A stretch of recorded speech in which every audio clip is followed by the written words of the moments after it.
Hello, everyone. Welcome to episode 17 of the Elbow Nudge podcast. I'm here with fellow Wildcat, Sharpay hater, and good friend, Caroline. Yeah! How you I'll like own that title proudly. I love that. That's Which amazing. All Good of friend? the above. All of the above. I want to own that like a Medal of Honor. Okay. Good good friend, Wildcat, Sharphater. I'll take it, especially for this movie. I have my bone to pick with that girl. Yeah, I hope you guys like High School Musical because we're back with another back High at- School Musical episode. We are back at East High for the sequel. We can't resist. You know, we had such good conversations on and off the pod about High School Musical that later on when we met up to play video games, I was like, Tony, we gotta do High School Musical 2. Like, we gotta do it. I have the songs in my head. I'm really looking forward okay. to see. For the record, everybody, he did not say it like that. He was fully on board and went, okay, let's do it. You literally said, let's do it. Let's do it. We're all in this together. Am I And then right? We put our hands out and there's only two people. Two hands. What Break. team? Summer. Summer. We got to start jumping into some of this. Oh, yes. Summer this because there's a lot going on in this movie. This movie is so good. I love sequels. Have I mentioned that? Like, I've never heard you say that once. Well, I'm going to say it now on pod, on record. Put it on the record. I love sequels. Spider-Man 1 versus Spider-Man 2. Spider-Man 2 is better. You know Amazing this. Spider-Man 1 versus Amazing Spider-Man 2. Let's not go there. Homecoming versus Far From Home. Oh, that's a good one. That's a hot take. But I mean like Shrek 1 and Shrek 2. Come on. Shrek 2. Back to the Future versus Back to the Future Part 2. Oh, that's another one. Why are you giving me the hard ones? You gotta go with the easy These are ones. just sequels. I'm saying A New Hope versus Empire Strikes Back. You're just thinking of the ones you like. I'm just saying. You said you love sequels. Yeah, I'm just saying my love of sequels comes from the track record of good sequel follow-ups. There are so many, there's like the reputation that a sequel is never going to be as good as its like first movie, but when a sequel is done so good that surpasses the first movie, it's such an amazing feat. It's almost like already an achievement in and of itself. So already I love sequels. You know, like Ocean's 13, that's the real sequel to Ocean's 11. Because Ocean's 12. No, you're trying to. Ocean's 12 is kind of it. And you know it. I do know it. Yeah, you're trying to do a workaround. We had this conversation on the pod, but Ocean's 13 feels like more of a sequel than 12. It feels, but it's not. But it is. Literally It's the perfected the third sequel. in a trilogy. It's the perfected one. It's the third in a quadrilogy. It's a trilogy. A quadrilogy. Ah. All right, let's Anyway. talk about this sequel now. A good sequel. What did you think about this sequel? It's a good sequel. I like it Better a than lot. the first? Let's not get too hasty. The first is a classic, but this is a good sequel. I would put it on the same shelf as High School Musical 1. Like, if you're going to watch 1, you got to watch 2. Like, 2 is such a good movie. Okay. It's so good. And to me, the music is on par with as good. I like it. I that might be kind of spicy because we love High School Musical 1's music, but I really like High School Musical 2's music as well. It's really good. I will say I prefer High School Musical 1's music. Yeah, that's not a hot take. I think that's normal. I think a lot of people would agree. No, I with wanted that. to give a very cold take. Nice and chilly. A breezy, cracked Easy, open window take. Breezy, beautiful take. The first movie has better songs. Okay. All right. That's fair. But there's some nice ones in here. I love them. But yeah, so this movie is the sequel to High School Musical 1. It starts the summer after this school year that they're at because So we were right. they're Mostly practicing you. for the You're the one who brought this up. yeah. They were juniors, and then Yeah. they went into summer, and now they're seniors. In Yeah. High School Musical 3, they're seniors. Right now, they're in summer. Yeah, in High School Musical 1, they're in the last 6 months of their junior year because they're coming back after New Year's. So, well, no, 3 or 4 months, my bad. They're in the last, like, semester of their junior year, and then High School Musical 2 is the summer, and then the High School Musical 3 is like the following, it's senior year. Senior year graduation. So we are seeing them kind of in sequential order. So in High School Musical 1, they must be like January, February, because they even call it the winter musical. Musical? Musical. So now with High School Musical wasn't it 2, called, what was it called? Like winter? I thought they called it the winter musical. No, it had a name. It had a funny name. I think if I turn my page, hold on. Oh, I hope you wrote it down. Twinkle Town. It's Twinkle Town that they did. Yes. See, that's not just something that Coach Dad was calling it in the last movie to make fun of her. Miss Darbus called it Twinkle Town too. Oh my gosh. As well. I thought the dad was just making fun of her a little bit, like, oh, you mean you need them for your Twinkle Town? And she like storms off. I thought so too, but she mentioned it to the principal, I think. Wow. By that name. So Twinkle Town is done, and now we're into summertime with High School Musical 2. Now it's Summertown. It's Summertown. Summertime. Time of our lives. And what time is it? Summertime. Summertown. It's our vacation. So where do you want to start with this? I guess I want to start with the premise, because now that the story of this now is no longer the whole school knows Troy and Gabriella can sing. They've broken free of their roles and everything. East High has established that they're all in this together.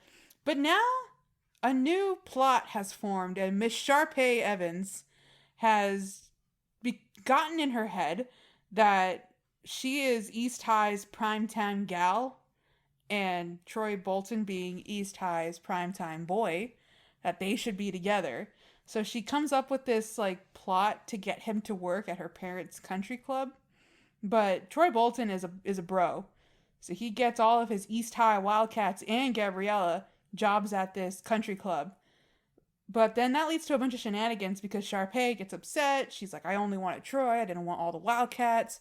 So she tells like the manager to make their lives difficult. And then in the meantime, Troy is trying to create and get opportunities for college because his senior year is approaching. He has to start thinking about that. But then along the way, he starts getting to, what's the term, like, he starts getting caught up, wrapped up in the whole way of getting to college, making connections, that he neglects his friends, starts going along with Sharpay, and then he has to wake up and realize what he's doing is not cool. But the Wildcats can't break up so easily. On the meantime, we see Ryan actually leave his sister's side and join the Wildcats and become like another one of the bros with everybody. It's just really neat because we're seeing them leave East High. They're not actually at school. And they're being taken now to a different environment, a country club, and they have to work. They're all employees, which is really neat to see them, like all of our favorite characters, but in a different environment, which is something I really like when sequels do. And yeah, I mean, I guess we can start with the characters themselves.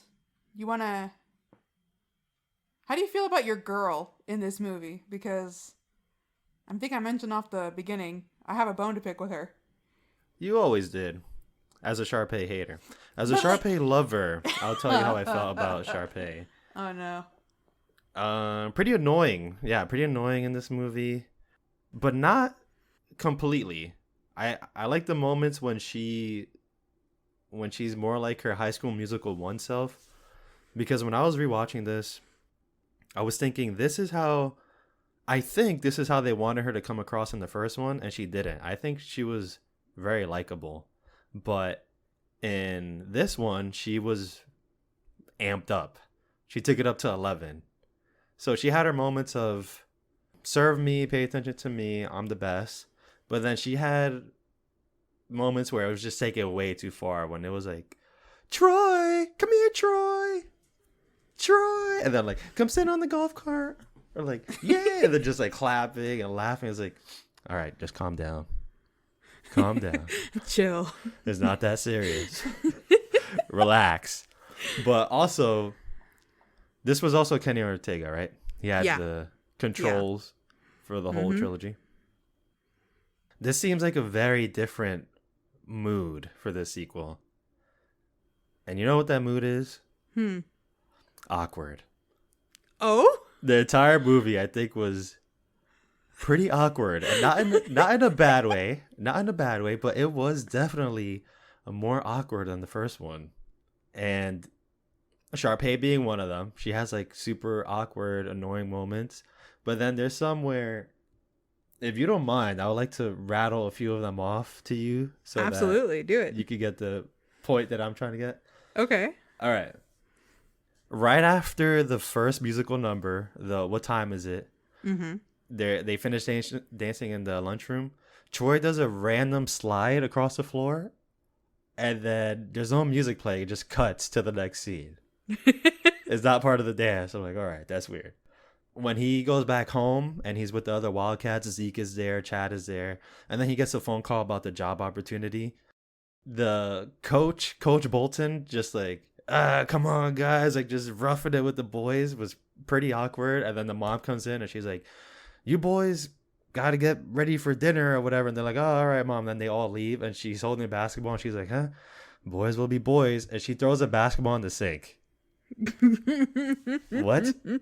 And then there's I didn't even start with the first one. The first one is the summer. And then the clock. Now this is an intentional joke, but the clock behind Miss Darbus is getting wider. It's bigger, huge. Bigger. And then it just stays big. They start the musical number and it just stays big, and they actually like bump into it a little bit. So this is reality. A giant clock was just growing behind her, and it's just there. It's a thing. But then two more things, and it wraps up my list. Sharpay, after she forces Troy to be her golf club holder or whatever, and obviously she's trying to like win him over and get him on her side, but then she has like that random moment where she's like grabs his hair real quick, and then she starts laughing or running away like a little girl. It's like, what is this? And then the last one, and this is the most embarrassing one. Okay. The reflection in the water during bed on it. The quote unquote reflection in the water. I knew when I was watching that. I was in. I was betting on it. You bet on it. You bet on that scene? I bet on him. I bet on Troy Bolton. I was all in. And I knew when I saw that scene in the water, I saw it and I was like, I think Tony's going to have an issue with that. I wonder if he's going to bring that up. I wish I was an editor during this time, and I would have been like, Kenny? Mr. You want to Ortega? describe this scene right here? You want to see Zach's reflection in the water? He's like, yeah, I want to show him self-reflecting in the pond. I'm like, right, I get that. Why didn't you film his reflection? Oh, well, it's kind of hard to see. There was a big glare and you can see the camera. Okay, I got you. Yeah, let's cut the scene. It doesn't look very good. Let's cut the scene. Can we do some Lion King like remixing here so that way it looks kind of blurry? It's like, nope, that looks good. Can we have him walk into the country club near the end and just look in a mirror? Because this is going to look like he's a ghost. In a pond. It's going to look like he's dead. He's a force ghost. Yeah, it's going to look like like Hayden Christensen at the end of at the end of the remastered episode 6. Yeah, Return of the Jedi. So, your call. You have the final say, Kenny, but that's my my advice. And Kenny just went with it. Just didn't even look twice. Yeah. He looks great. I mean, he's the one that made a successful trilogy, so who am I to say? So true. But yeah, then there's like a whole bunch of other ones of how they're laughing, like Troy and Gabriella when they were frolicking through the golf course with the sprinklers on. The sprinklers on. Yeah. Can you tell me, am I going crazy, or was some of that like redubbed laughter or something? Something about it just felt so. I think it was. It was just like, oh, We're getting wet. Whoa. It didn't really. I think what helps is that I don't know if this is Vanessa Hudgens. Like, if there's a difference between Vanessa Hudgens's laugh and like her playing the role of Gabriella, because I feel like she's just a giggly person because she laughs a lot, even though it's not like a full belly laugh, but she giggles and things like that a lot in these movies. So I'm wondering if that was just like something, like, I'm using air quotes, easy for her to do, and they just took one of her many laughs on set and put from it another over that scene. clip. Yeah. I felt like it happened a few times. Also, when they snuck into the pool for their little date, I felt like they were also laughing as a voiceover. Yeah. It felt very weird. I don't know. I didn't really catch on to that. I think the only time was during like the sprinkler scene, because I had it in my head after you pointed it out in the last podcast how her dub is always kind of off during the like we're all in this together and stuff, and even like moments in Breaking Free. So I kind of kept that in mind whenever I would just watch her subconsciously. And the first time I noticed it, and I think maybe the only time I noticed it, was the sprinkler scene. I was like, that might have been ADR. But I don't know. A lot of those like awkward scenes, like the clock, I took that as very theater. I feel like that's something I would see on a theater setting stage where they're all doing summer as a way of like, that's what's going on inside their head, while Darbus is just rattling off about the beauties of theater. Right. And that's like something we're seeing it from their perspective, what they're all thinking and how it looks to them, like the clock getting bigger. And then it definitely helps when they erupt into those papers flying everywhere for what time is it? Time of our lives. Like, it definitely, I think, plays up that whole suspense. And I think it perfectly encapsulates that feeling of summer, like how it feels to be done. I totally got what they were going for. They're obviously all waiting for school to be done. So it's great that the clock is getting bigger to represent that. And again, I don't have a problem with any of these. Even that reflection, I thought it was funny. But I think all of those things show that it's a little bit more awkward than the first one. It's something strange about it. Just like the way they all laughed for certain scenes. The way they... Even Troy... He was more... There's this one scene I'm thinking about where he first shows up to the country club and Sharpay sees him. Oh, and this is actually in the middle of her dance number. I knew. Okay. I forgot, but thank you for reminding me. He walks in with his hands out, looking around like, hey. Yeah, he's like, hey, what's going on here, guys? Whoa, is this a pool? Oh, my God. This shindig is the bomb diggity. All right. This ain't too bad. That's how he's walking in. He has such a great expression on his face. This is pretty sweet. When he walks in. It's so perfect. But it's things like that. It's like, why is he walking in like that? like, whoa, what do we have here? Wow, this place has People been in singing, Arizona the whole time? Are they in Arizona? Yes. Well, they're in New Mexico. My bad. New Mexico. Yeah. Every time I see that setting where they are with all the red rocks, I think of Arizona. So you're just thinking, wow, Arizona's so beautiful. I straight up. For real, up until right now, I just remembered they're in New Mexico. I mean, that's also in New Mexico, but I thought it was Arizona. It looks like Arizona. Does it? That doesn't look like anything to me. It looks like a fantasy world. The color in this movie is a little saturated. The green and especially on bed on it. He looks like he's got that orange skin. He could be our next president. Caroline, this is when we watched this movie. This is what I brought up when we were watching it together. When I rewatched it, it bothers me how saturated this movie is. And bet on it it's the most noticeable scene in the whole movie of how saturated the colors are. The green looks like neon green grass, and then he looks super orange. It's so strange. It's so strange what they decided to do with this movie, and I feel like it kind of it leaves me with a tint of like a bad memory of this movie. Overall, I really liked it, but the coloring and also the movie poster, I don't like the water. Why are they in the ocean? Or why are they in summer. I know, but they could have just been on the beach, or they could have been they're not at the beach. under an umbrella in the sun. They're at a. The whole background is water. They wanted to recreate because like High School Musical has the theater background, and in this one it's like, okay, we're taking them out of a musical, like a musical theater setting, and we're gonna put. We're taking them out of high school. Yeah, and we're gonna put. They're them not in in this, high like, school anymore. Country club, like on the pool. So I think that they wanted to look like they were all jumping in the pool. Mission not accomplished. I do miss the red and gold because those are also East High colors, and in this one they go blue and gold. You think that was intentional?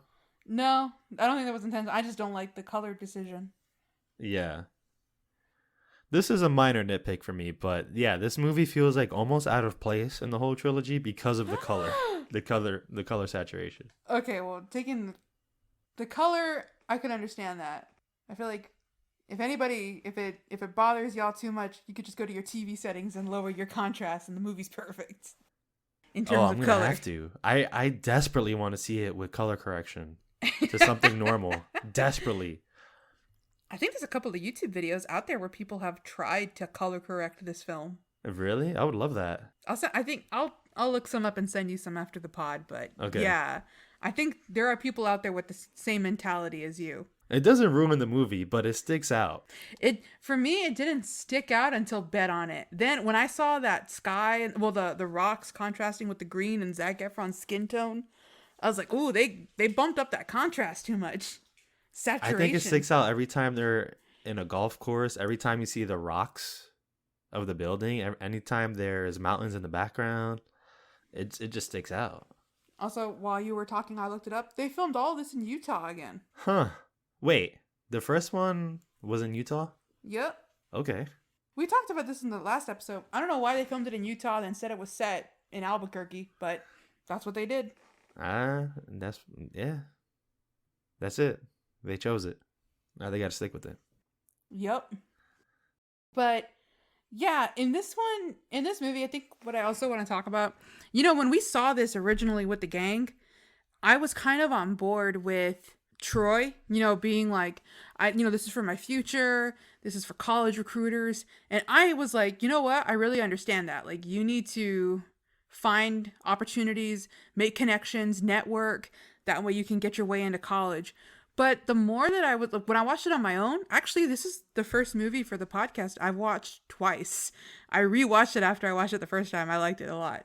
So when I rewatched it, for both times that I watched it on my own, I was like, I kind of understand what the Wildcats were getting at in this movie now. Because before, I think like Davey, me, and Shay were like, why are they trying to get in the way of his future? He's trying to get into college. He's trying to get scholarships. But when I was paying attention to it, taking notes and everything, I get it now because he was kind of changing. Especially to me, like, okay, sometimes for some of the Wildcats, they should be a little more understanding, but specifically to Gabriella, because to me, she was the most patient throughout this whole movie. She was always like, not like making excuses for him, but always understanding. She was always like, guys, it's just because this is important to him. She was always on his side, but he was always like making plans with her and then bailing, and then making plans with her and then bailing. And then it doesn't help when he's telling her one thing and then she sees him like with Sharpay, even though we as the viewer see, Sharpay as being Sharpay, and he is not buying it.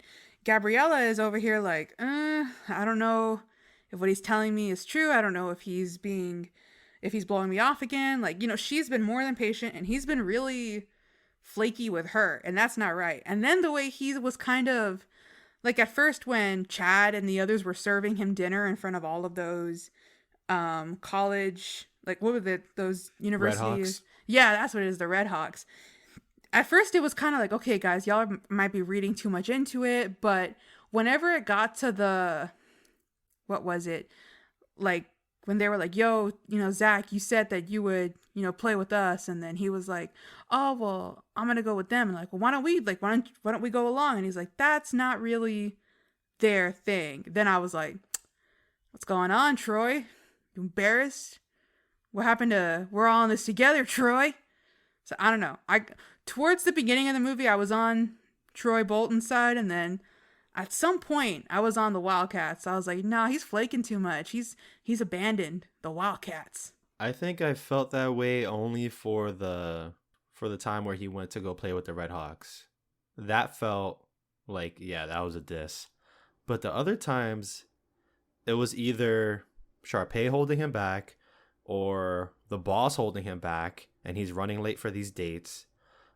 The one thing that I felt where, because sometimes I feel like they have to purposely make him act out of character, and not even because he's being won over by seeing a brighter future and having people notice him and these scholarship opportunities. Not even for those reasons. I think they literally just out of character when he was being served by Chad his burger, and then he goes, "Oh yeah, I got Swiss on mine. This one's missing Swiss," or whatever he says.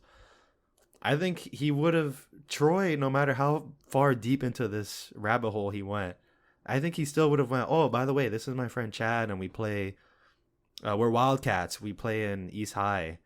He would have definitely said that. I feel like that's not something he would have ever dropped or forgotten about. But the basketball game with the Red Hawks, yeah, I guess that seemed pretty realistic. Like, oh, they only invited me, and yeah, I don't really want to mess up my chance by trying to invite my friends from high school or whatever. But I'm still a little bit Team Troy, because this is his struggle he had to go through in the movie, choosing between his friends, his future, balancing the both. But I think a lot of it, the majority of it, was outside of his hands. Just, he wasn't in control of that. Again, Sharpay and their boss, their job, it was really hard for him to keep up with dates or meeting up with friends, things like that. But yeah, but then he does do some things where it's like, all right, you should apologize for that. A lot of it is like when it comes to the job itself, because that was something I didn't like. They were getting mad at him for the special treatment that the manager was giving them, and like was giving Troy specifically, and that's out of their hands. Like, that's a full Sharpay thing, and that I'm gonna dump on Sharpay later, but like, that was a full Sharpay thing. But they were taking out their anger on him when I feel like they should have been taking out their anger on Sharpay. Like, I think Gabriella is kind of one of the best characters in this movie, because I think the real best character is Ryan, but Gabriella is one of the best because she even directs her anger at the right person. She goes up to Sharpay and she's like, "I don't like the way you've been acting. I don't like that you've been treating my friends this way." Yeah, when the show gets canceled for only the junior level employees. Yeah. She's the one that, like, she doesn't go to Troy and is like, "You did this, like good job," or things like that. She goes directly to Sharpay. She's like, "I know you've been doing this. You're the one that's pulling all the strings, and you got to stop it." Whereas Chad, I mentioned he's one of my favorite characters, but in this one, he's putting a lot of his anger on Troy, and everybody else is over here like, "Oh, I smell Sharpay. I smell this or that," and he's over here like, "Troy, we've been brothers since preschool. I don't know who you are anymore." I'm like, "Yo, Chad." Like, at first, when it came to that guy out there looks like Troy, but I have no idea who he is. I have no idea who he is. When it came to what scene was it? What scene? Wildcats. What scene? Get your head in the game. Which one are you talking about? Well, so like when Chad and him are and Troy are caddying, like, everything's fine. You can tell both of them are being pretty cool about it. And I don't know how Chad didn't pick up that a lot of it was just Sharpay trying to push Troy into the family or whatever. And then he gets mad at Troy for being a golf instructor. And I don't know, I just feel like at first the Wildcats were kind of annoying me, because it was like, "Hey, listen, y'all know he's passionate about college, his job, and like, these are really good on college resumes or admissions, and he needs to make these connections." And I feel like they should have been more understanding. And I was completely on Team Troy in the beginning. But then once it started shifting and he started being more like, "Look at my Italian shoes," and things like that. And then a lot of it is just a big misunderstanding. Like, the movie is forcing the conflict, obviously. It's a Disney Channel original movie. We're not going to get some like high level. And this happens a lot. Oh yeah. This happens a lot. In DCOMs. It's like we're seeing the perspective of one people, but then the other set of people are taking it the wrong way. And that's like That's what this whole movie is revolving around. Is Troy is suffering working with Sharpay, but the He's Wildcats suffering from success. DJ Khaled suffering from success. Troy Bolton. You know, But I didn't like the Italian shoes thing. That what do you bothered me. That was another one where it didn't make much sense. Because the first time he got them, they looked nice. He put them on in the locker. And then when he goes to show it off, or however you want to say show it off, it was to Sharpay, right? Mhm. Or, yeah, he says like, oh, and I got these nice leather shoes. And I think she says they're Italian or whatever. That's just him joking. It's not like, I feel like it was very throwaway, not a big deal. And then Gabriella brings it back around when they're by the pool, when she has to go her own way. She's like, now you have your nice Italian leather shoes. Well, that's also and you're doing because this." like Taylor's kind of a pot stirrer. She's the one that's going She's an around enabler? being she's the one going around being all chismosa. Like she's the one that went to Gabriella and told her like, "Oh, I heard Troy asking Sharpay's opinion on his leather shoes." And Gabriella gets like, "Well, he didn't ask me." Like, she Yeah, gets- like, what is that about?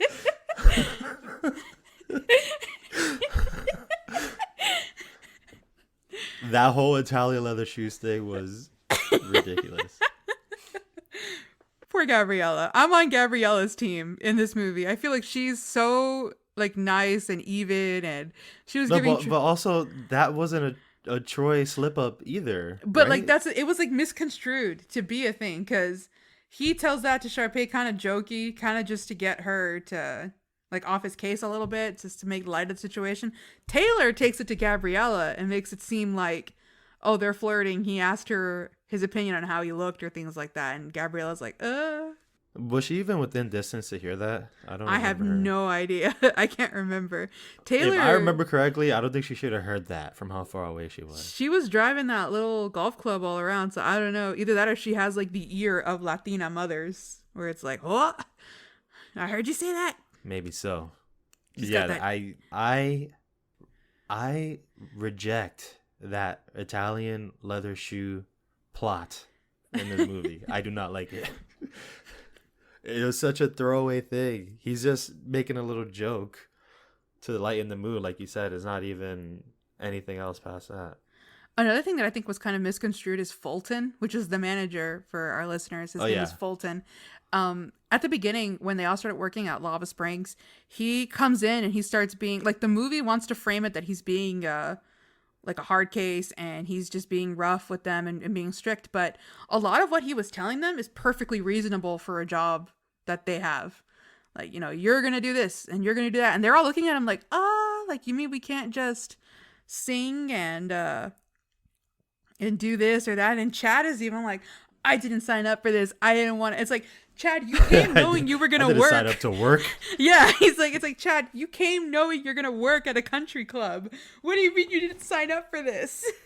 Yeah, that was funny, right? Because Sharpay tells them basically make it hell for them and make them want to quit. And then he goes and tells them just regular things that they have to do for their job. It's like, oh, you're going to wait tables. And he just tells them, when you address a customer, address them as Mr. or Mrs. Like, you're not going to wait on Sharpay.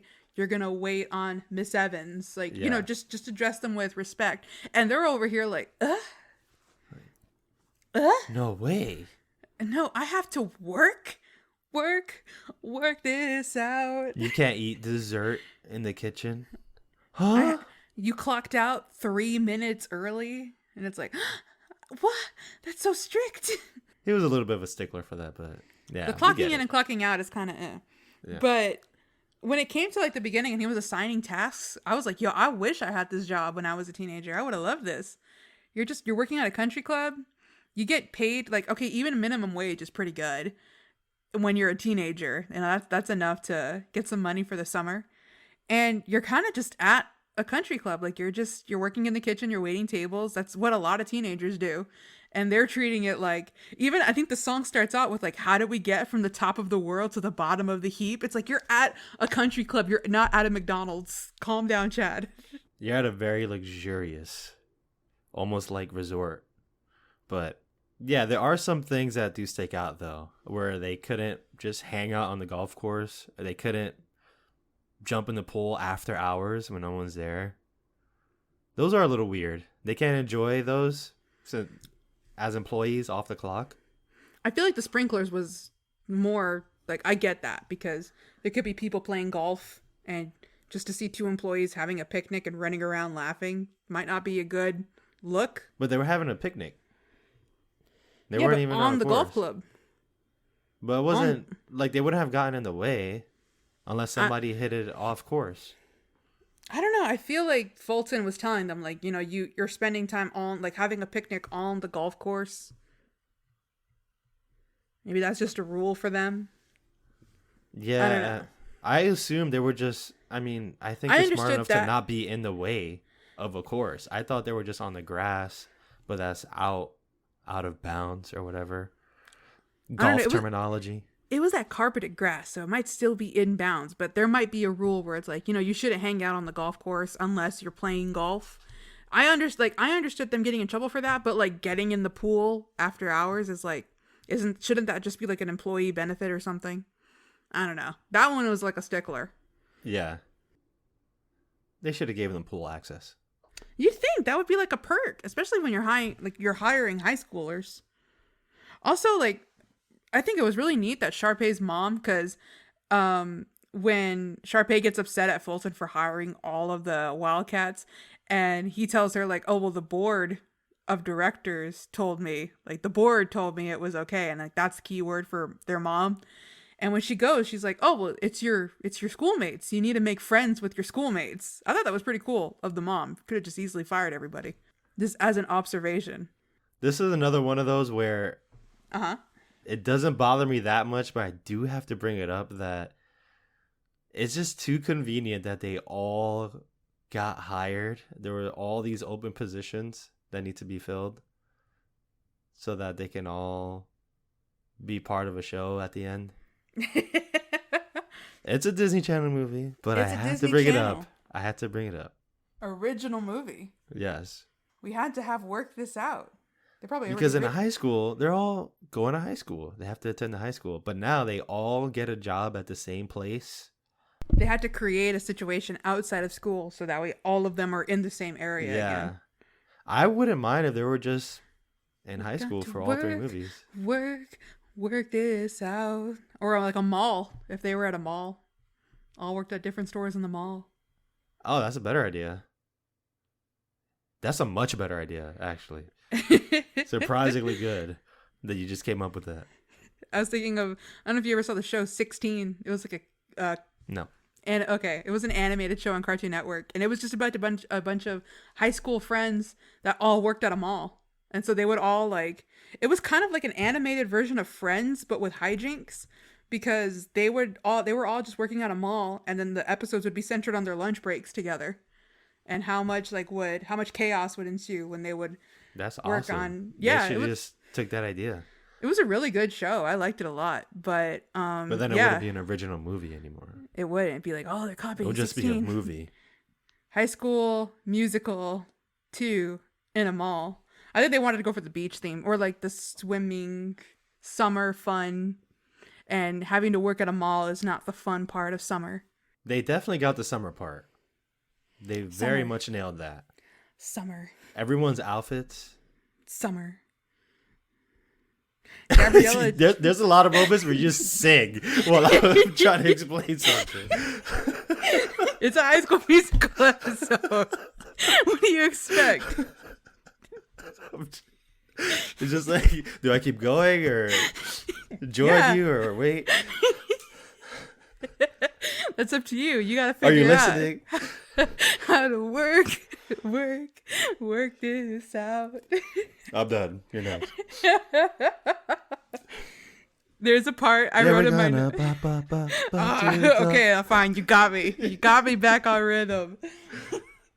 There's a part where they're having trip together. Don't let me interrupt you. I will sing. You can talk. We can do this. Okay, I get it. It's together. The problem is you're making me want to sing with you. I don't have the attention span to formulate my thoughts. But okay. You think I'm in a condition right now to formulate thoughts? You're much and speak over music? Better at formulating thoughts over music than I am. I've had experience. I've had practice. There's a part where Troy's having dinner with Sharpay's dad and like in front of those like U of A players, those Red Hawks.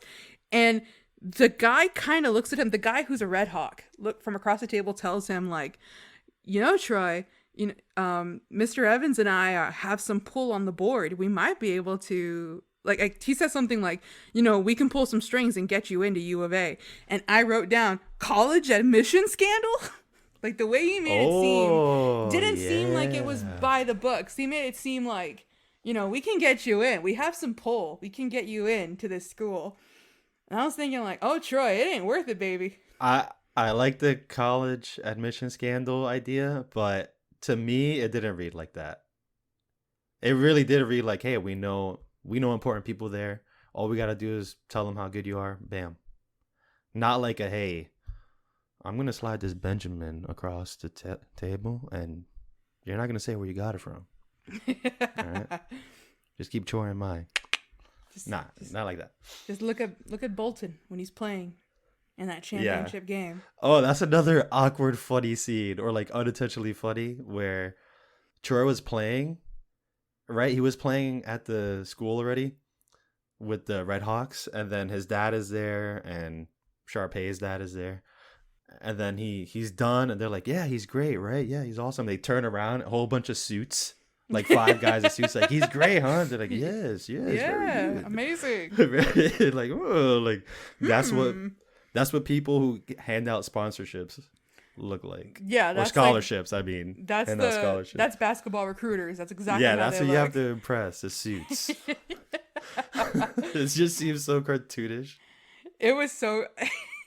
For a Disney Channel movie, this one is so intentionally and unintentionally funny. Just with the way that a lot of these shots are set up and things like that. That reflection was unintentionally funny. I love it. I love it so much. I love all the goofs and gaffs that come with this film. Even like, this is a really small thing, but Troy's ringtone is "Get Your Head in the Game." I want that ringtone so bad.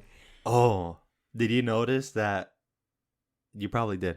But when the dad lands in his helicopter, Fabulous is being played. Yes! In a downbeat.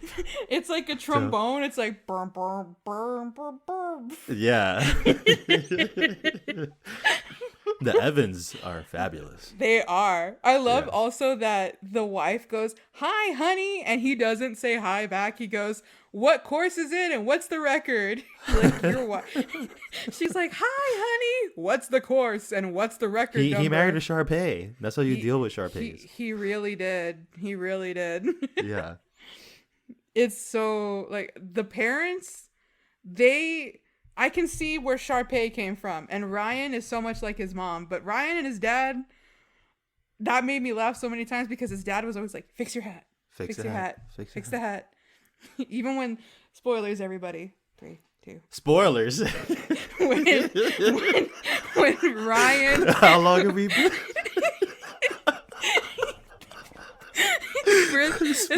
This is for the talent show. Okay, what is it? What are you gonna spoil?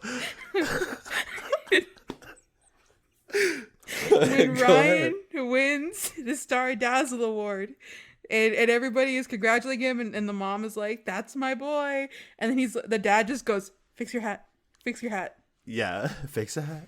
Fix the hat. Also, all right, guys, we're back to non-spoilers. Spoiler free. By the way, when Troy broke up with oh, they didn't know. Who would he break up with? Sharpay. Gabriella? Singing. That was the thing. In the beginning of the movie, he was like, "No, I stopped singing after the Winter Musical." But like in High School Musical 3, he picks his college based on performing arts and athletics. That's a real spoiler right there. Sorry, guys.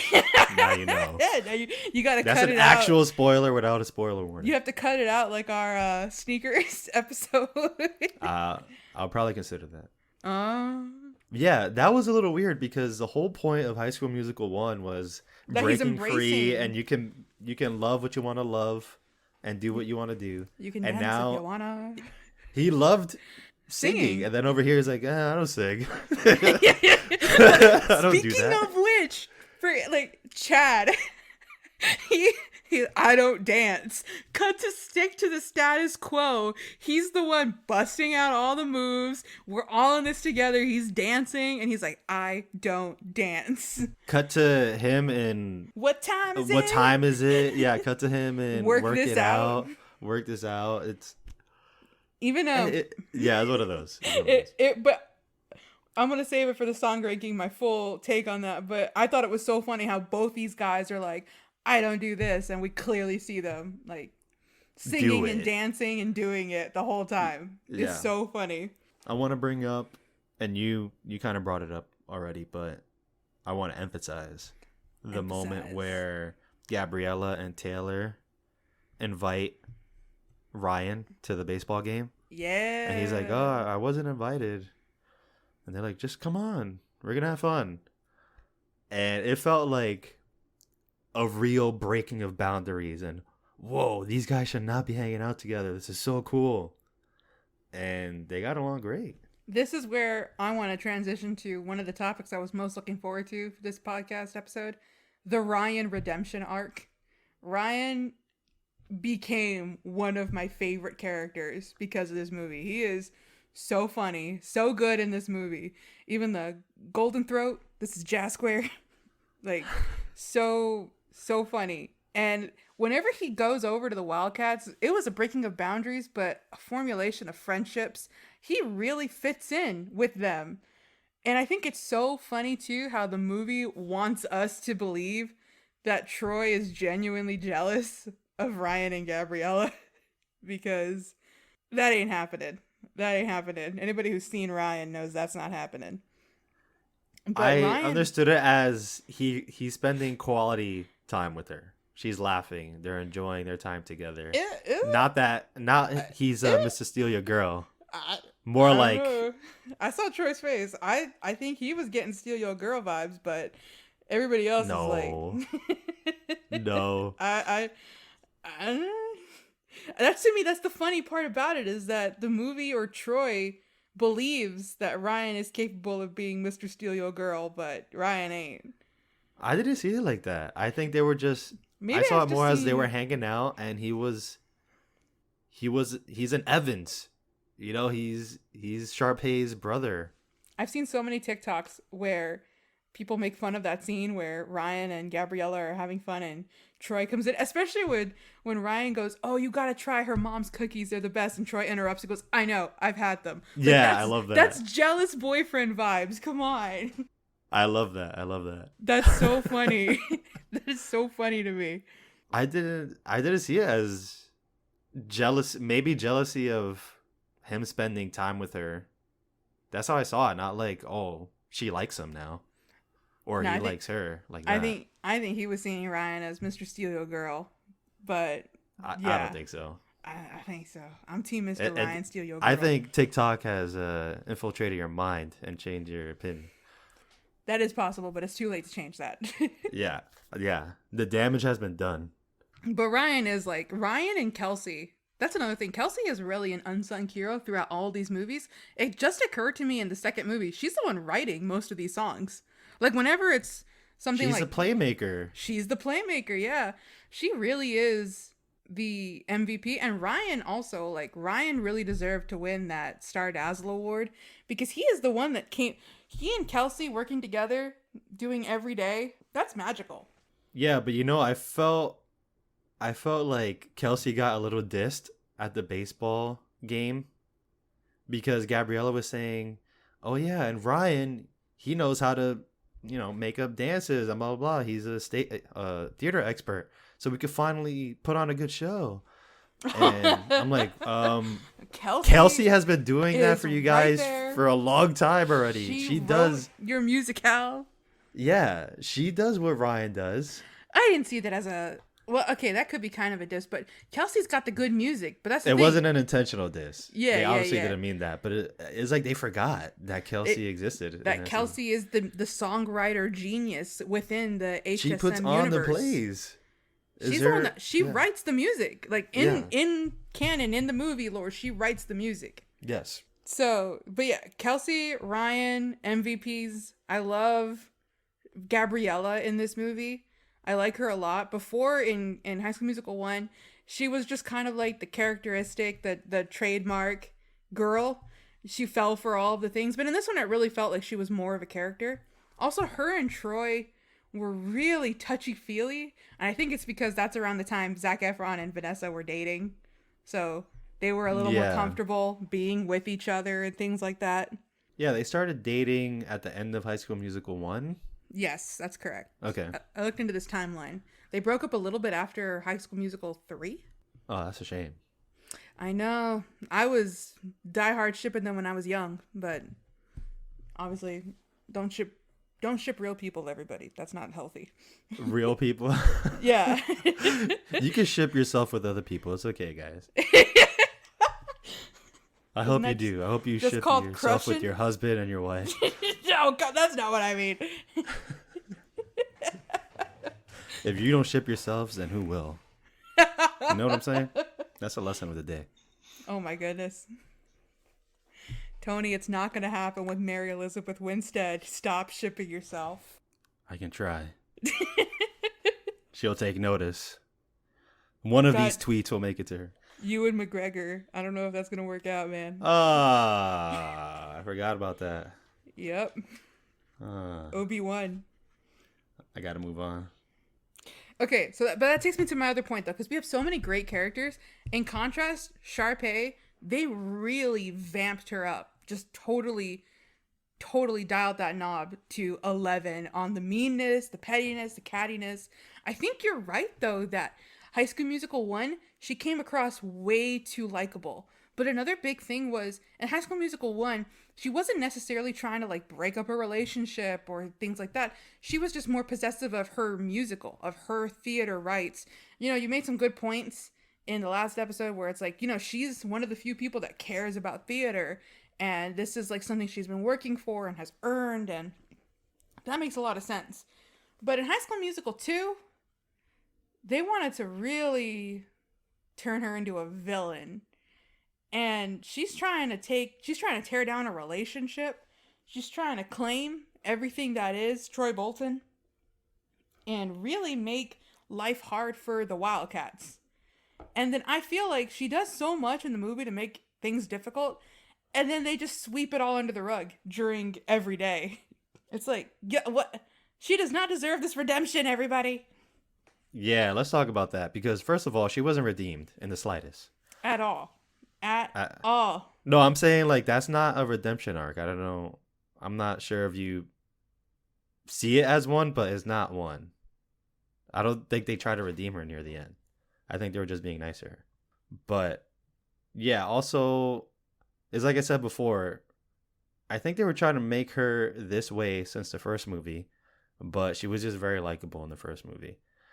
And in this one, I think a little bit like Troy, they pulled her out of character. I think she would still be self-centered and fabulous and all that, but she wouldn't be so childish and clingy and annoying and in your face like that. I think she'll be a little bit more manipulative. Like, if they kept the exact same story, she would have done it a little bit more cool, calm, and collected, with the facade of everything's about me, everything's going to be fabulous on my show. But then in the background, she's like, we're going to make Troy sing with me.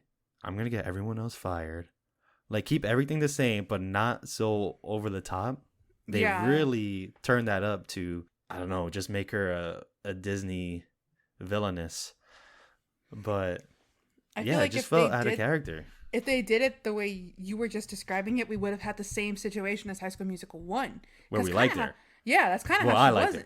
Well, that's kind of how she was in High School Musical 1, where, you know, she was, you know, you talked about her quick mood changes where she would be like, break a leg, like, and then quickly change mood to something more angry and then storm off. And in this one, I feel like that was something that made her likable in the first movie. So in the second movie, they're like, we can't do that. We really want to make her the villain and people to know she's the villain. But here's my thing, is they didn't commit to her being the villain, because they still include her in songs like Every Day. And then the last song, I think it's called All for One, that like fun time summer song, they still include her in all of those. She doesn't get any kind of just desserts or redemption arc or anything like that. So I feel like the movie just didn't want to fully commit because they like Ashley Tisdale. You know, Ashley Tisdale is a nice person, a likable character, like they just as her personality.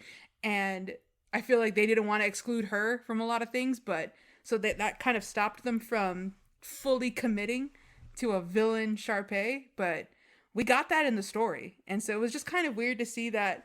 I remember being a kid and watching by the time High School Musical 2 came out, I think even though it was 1 year later, I was already kind of not watching Disney Channel anymore, but I did watch High School Musical 2 on premiere night because I was like, I gotta watch the sequel. But I do remember watching it when I was younger and being like, oh, why is Sharpay singing with them? She's been such a jerk the whole movie. They just didn't fully commit to that. They still wanted Ashley Tisdale involved. I know what you mean, and I feel like that's where they messed up. I think the whole goal is for her to be the antagonist, but not the villain. Not that mean or a likable villain. And they took it too far in this one. I think they always want her to sing at the end where everyone gets together. She's at the end of High School Musical 3. Spoilers. She has a farewell. Everyone gets a zoom in shot of farewell, and she's a part of it. She's the face of High School Musical along with Troy, Gabriella, Taylor, Chad, everybody. But yeah, it's like you mentioned, and this is what I was thinking about too. In the first movie, it's still a kids movie, so it's not like so smart and subtle, but it's a little bit more played down where she would tell Ms. Darbus like, oh, don't you think it's a better idea to move the show to Friday because in this and that? And she's like, you know what? You're right. You convinced me. And then it's like, yes, we did it. Now they can't come to the show. And it's like subtle, more subtle than what she was doing in this movie. Oh, yeah. Or when the lunch lands on her all over her chest and her hair or whatever. And then she's yelling and then she tells our musical. Huh? She's trying to sabotage the musical. Exactly. And it's just things like that adds up. And here is just so in your face, so obvious. And I don't know why they went that direction. But yeah, and then when it goes all the way to the I don't know what they call it, just a show that they had for that like talent show. Yeah, the talent show that they host every year. They included her because she was always going to be a part of it, no matter what, no matter how they wrote her in. They wanted her to be a part of it.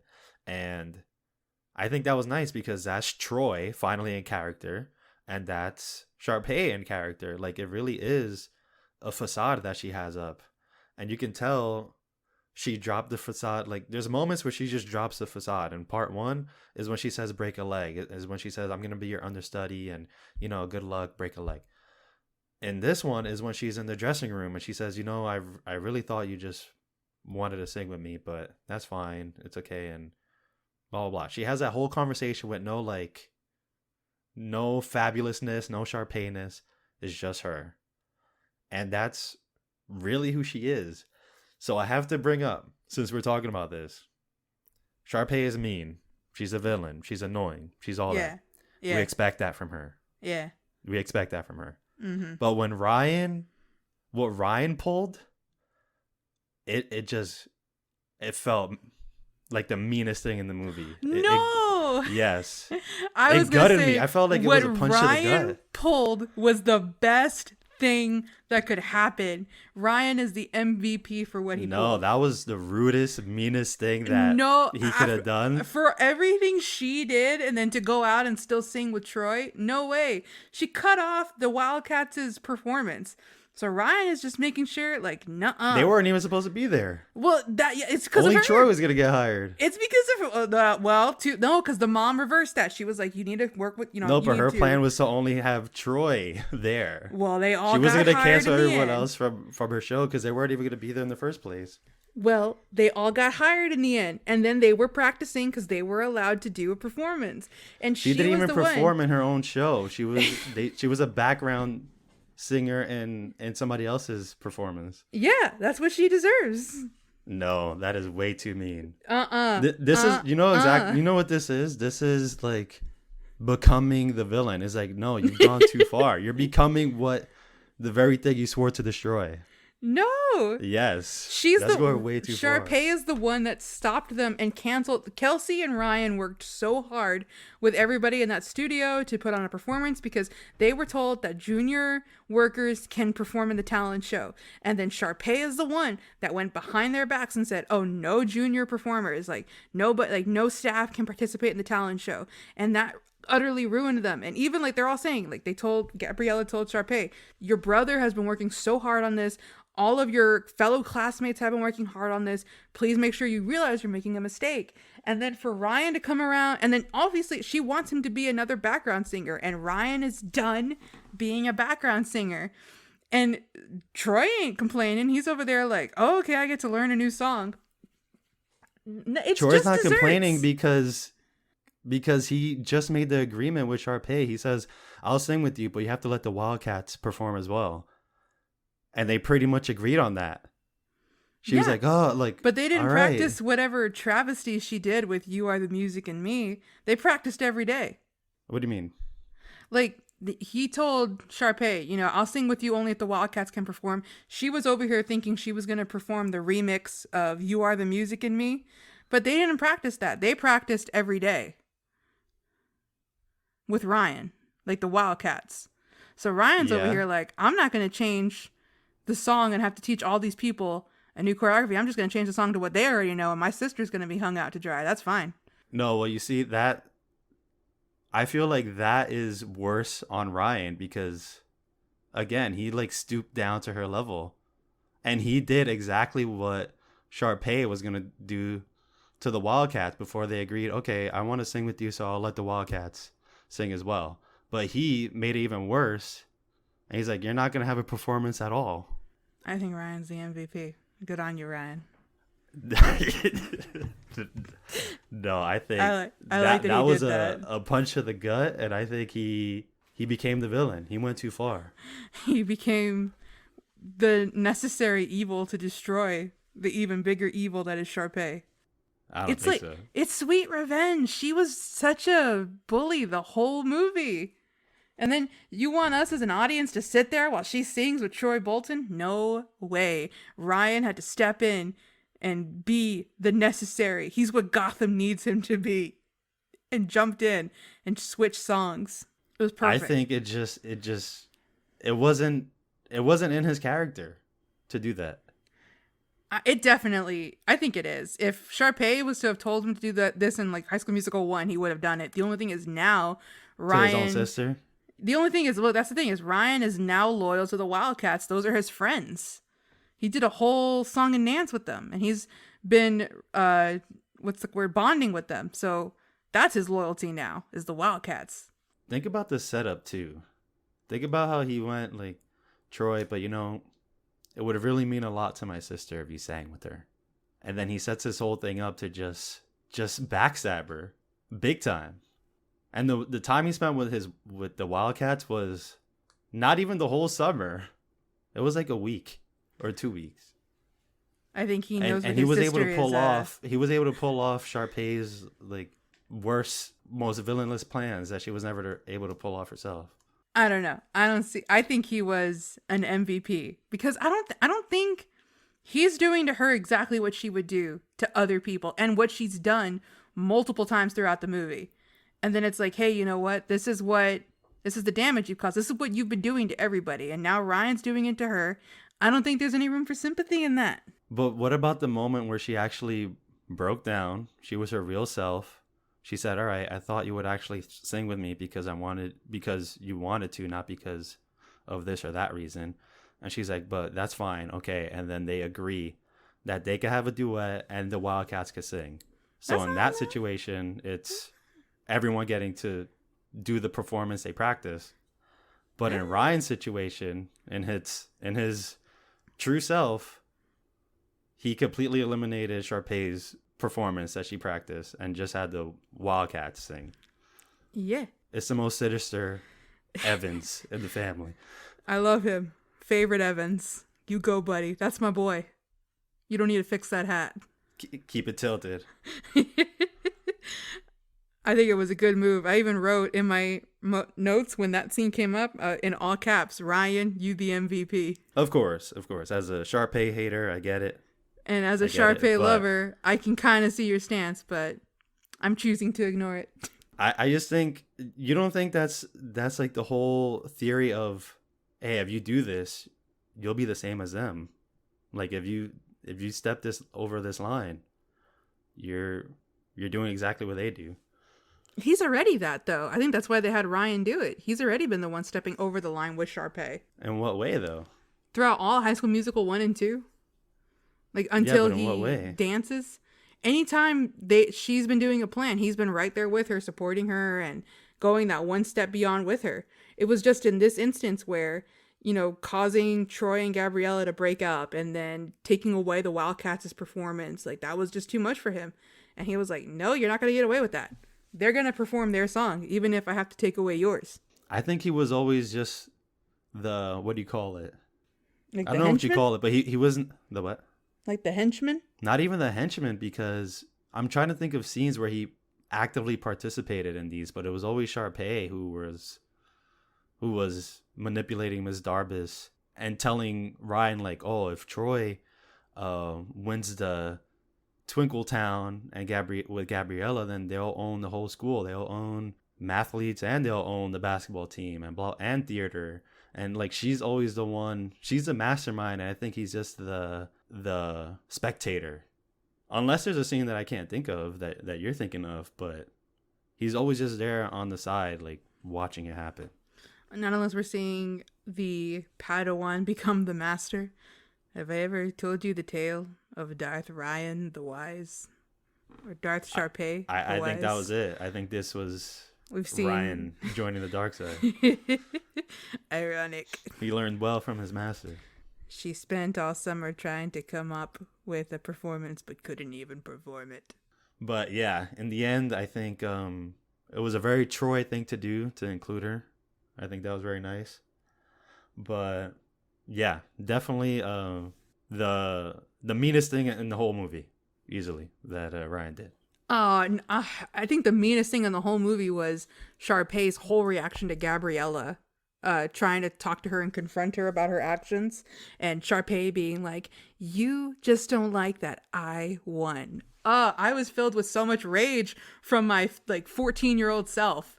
But then she was right. She was like, what did you win? What is it? Yeah, What is it that you won? Exactly. But Sharpay is so mean in that whole scene right there. It was making me so, I remember being so upset when I was younger watching it. I had to pause the movie. I was like, ugh.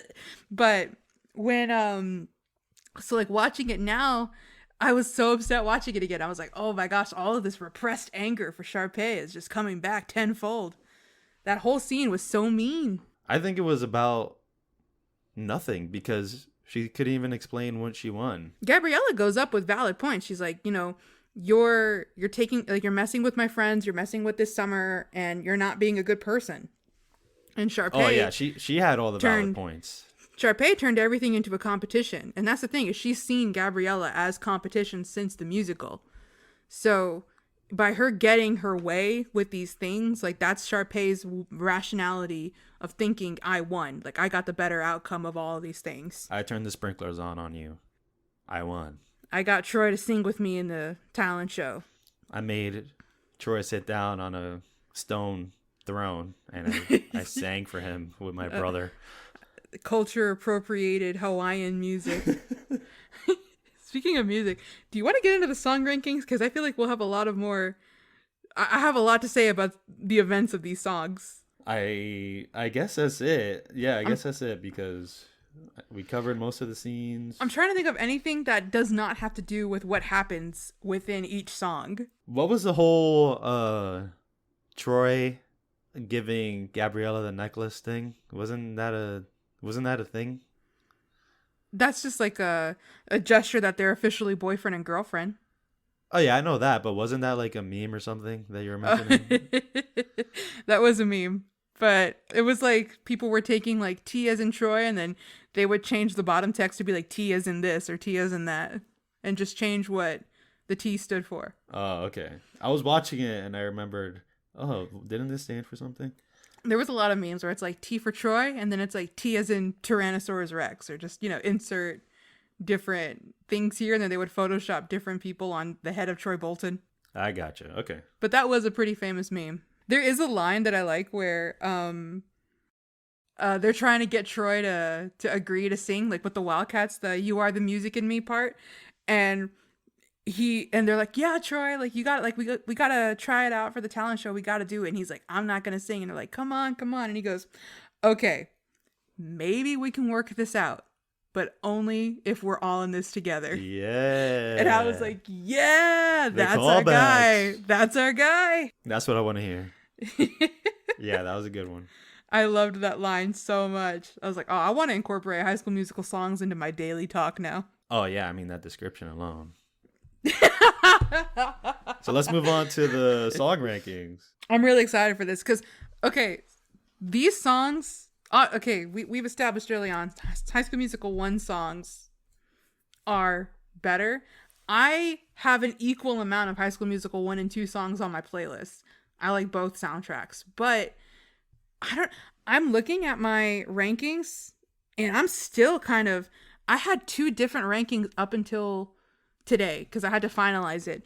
The objective one and the subjective one. Well, it was the soundtrack one and the movie one, because first I started listening to the soundtrack like right after we recorded the High School Musical 1 episode, and I came up with like one set of rankings. I did it the same way we were doing it, like the High School Musical 1. I heard one song, and then when I heard the second one, I would see if I liked it more or less than the first song, and that's kind of how I did it.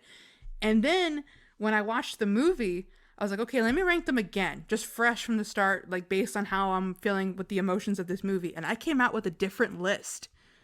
And I was like, oh, snap. So I spent like a good 3 or 4 days trying to... So which one are you bringing today? So neither, because I finalized it. Your third list. Yeah, this is the third improved list. Is this so you finalized it? This is the official list. This is the official list, yeah. Okay. Mine was pretty easy. There was only 2 songs that were competing for a certain spot, and then I got them all to fall into place. Okay. Yeah. Just to be clear, there are 11 songs, right? Yes, 11 songs. Okay, good. I didn't know if we were going to count a certain song, so I wasn't sure, but I was like, you know what? It's in the soundtrack, it's in the movie. I'm going to put them all in. Any song that appeared in the movie is on my list. I wonder which one you're talking about. I'm not really sure what you mean, but I guess you'll let me know. I will. So you're going to start with 11. Okay, all right.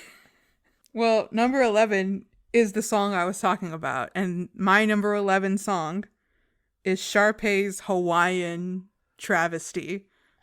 What's the name? I think it's called like Humu Humu something Wapalapau.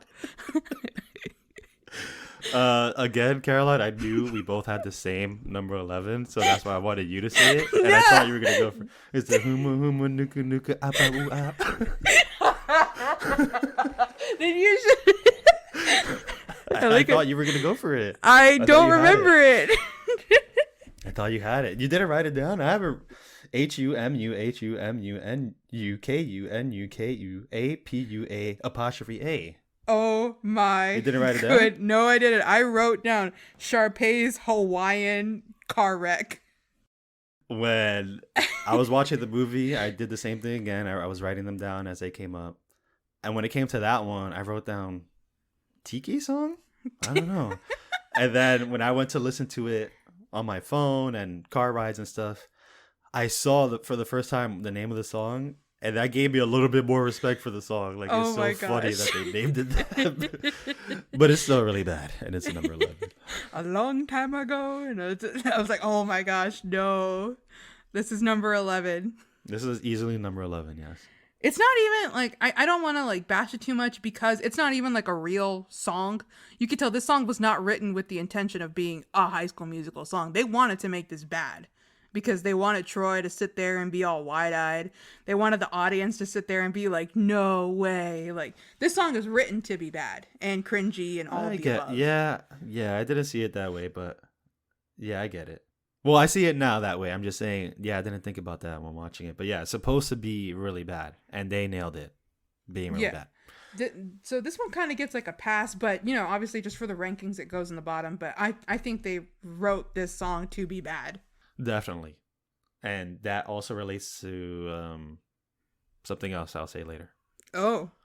Yeah. I was trying to remember, I think it's Ryan's tiki outfit or something, and how Sharpay is like, because he's like, what, like, oh, that's what it is. I only knew kind of what they were going to name the song whenever Ryan goes, wait, what about Humu Humu? Yeah. my brain, I think I was half listening. I thought he said homo homo, and I was like, whoa. They're coming Teddy. They're coming right out the 3. gate with this. You're confirming it already in High School Musical 2, bud? But the way he says it was such a straight face. But what about Humu Humu? What am I going to do with my tiki costume? And she's like, sell it online. Yeah, sell it on eBay. She was like, I don't care. Just do something with it. And then she's like, what about your tiki costume? What about Humu Humu? And he's like, sold it online. I was like, yeah, Ryan. Don't take that. You got this, Ryan. So yeah, very bad song. Number Not 11. much else needs to be said about it. It was so weird. And this was off the clock as well. This is after Troy clocked out, and then Fulton comes in. And he's like, oh, you got to come with me. He's like, but I'm off the clock. Come with me. That's another thing. Employers can't do that, but I feel bad for Fulton. Fulton's not, like, he's not a villain. You can tell he's only doing this because he needs to feed his family and get a job, and Sharpay can easily fire him. This is the Evans. Yeah. A child of the Evans telling him to do something, so he has to do it. He's not at all to blame, and you can tell there's parts of the movie where he even gets stressed out, and it's even the part where he has to tell the crew that they can't perform during the talent show. You could tell even he is like against it. Yeah. But he's got to go along with Sharpay. Because whenever he dragged Troy, like, he's like, I clocked out, and he was like, do I look like I care? And drags him. I was like, you can't do that.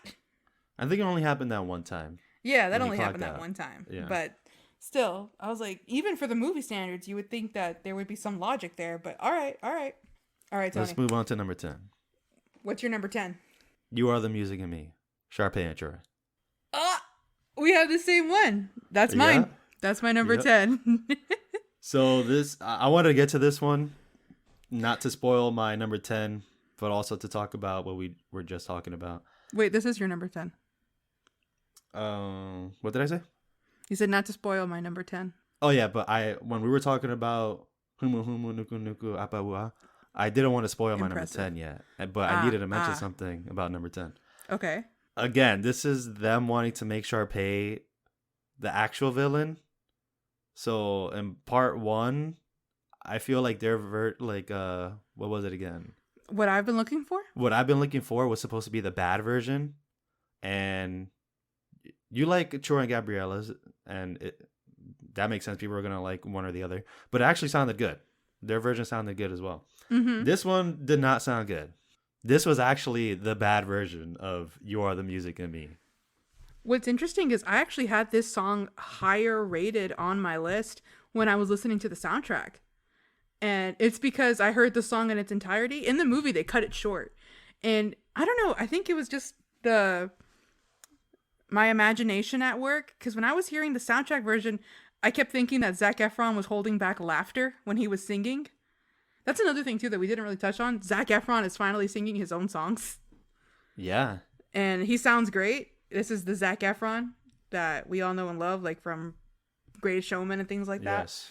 But You Are the Music in Me in the soundtrack, I feel like I could picture him laughing or joking around with Ashley Tisdale while they were recording this. So you saw the bloopers, so yeah. So I don't know. I feel like they were having a good time, and so I wasn't in a frame of mind to like rate it low or anything. It was rated much higher than what it is now, but after watching the movie and finalizing my list and stuff, I had to put it at number 10. It's the quote bad version, but I don't even think it's that bad. I think it's kind of funny. It's kind of a funnier version of You Are the Music in Me. She says exactly what I want in songs. She kind of makes fun of it. She's like, no, I'm taking this song, we're gonna add like more energy and more excitement to it or whatever.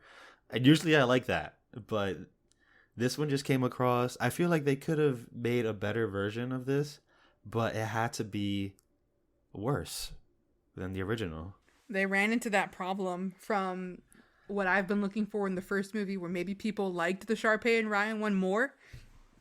And they were like, okay, for the second movie, we've really got to make it unlikable. We've got to make people definitely pick Troy and Gabriella over Sharpay. I guess some people will like it, but I didn't. It's a little bit too... What stuck in my head, and even like right now as we're talking about, is that na na na na, and I'm like, yeah, that's going through my head right now too. Na na na na, na na na na. But my favorite part near the end of the song is when Troy goes, "Oh yeah," just like that. You remember that part? Yes, but what makes me laugh is when he starts singing in that high-pitched kind of rocker, I don't know, Bon Jovi voice, where it's like, when I hear my favorite song, I know we belong. He doesn't sing like that anywhere else. Why does he sing like that here? I do like the setup when he goes like, "Hey, I haven't really done this, so just go easy on me," and then she doesn't say anything. She's like, 2, 3, 4, no, no, no, no, no, no. Outfit change right there. And his eyes start going all wide. And I like how Kelsey's playing in the background. She's just like, nonchalant, just like, not upset, not happy. She's just like, I'm doing my thing. I'm just going to play. I love Kelsey. And I love all the expressions she makes while she's playing the piano. She's used to Sharpay. She's in the drama club. She's dealt with her for a long time. So. Yeah, she's used to all of this. But she's so... And then the way even, like, Troy sticks with her, too, and Sharpay has to drag him out is so funny. So... You are the music and... It's fine. It's entertaining, but I wouldn't listen to it. Okay, number 9? Is it me? Yeah, let's hear your number 9. My number 9 is All for One, which is the last song in the movie. Wow. It feels so weird to put the last song, because High School Musical 1, the last song is the best song of all time, like for High School Musical. Yes. But in this one, the last song to me really just feels like, I don't know, I can't even remember most of the song. I just know like that, everybody all for one. And even then it doesn't really make sense. It's just kind of like we're all at the beach, or we're all like singing to summer, but there's no real meaning behind it. It just feels like a way to close out the movie with a big show number, but it didn't really add anything. It wasn't really memorable for me. It was just like watching everybody have a giant beach party. Yeah. I thought it was fun, but I agree. I don't remember the lyrics very much. But to be fair, something about the High School Musical 2 songs, I didn't really memorize them all. They didn't really stick all that much, but I do like them for different reasons, the beat, the dance, whatever. But I do like All for One. I think it hits the theme of the entire movie that they're trying to go for. Summer, pool, fun, hanging out with friends.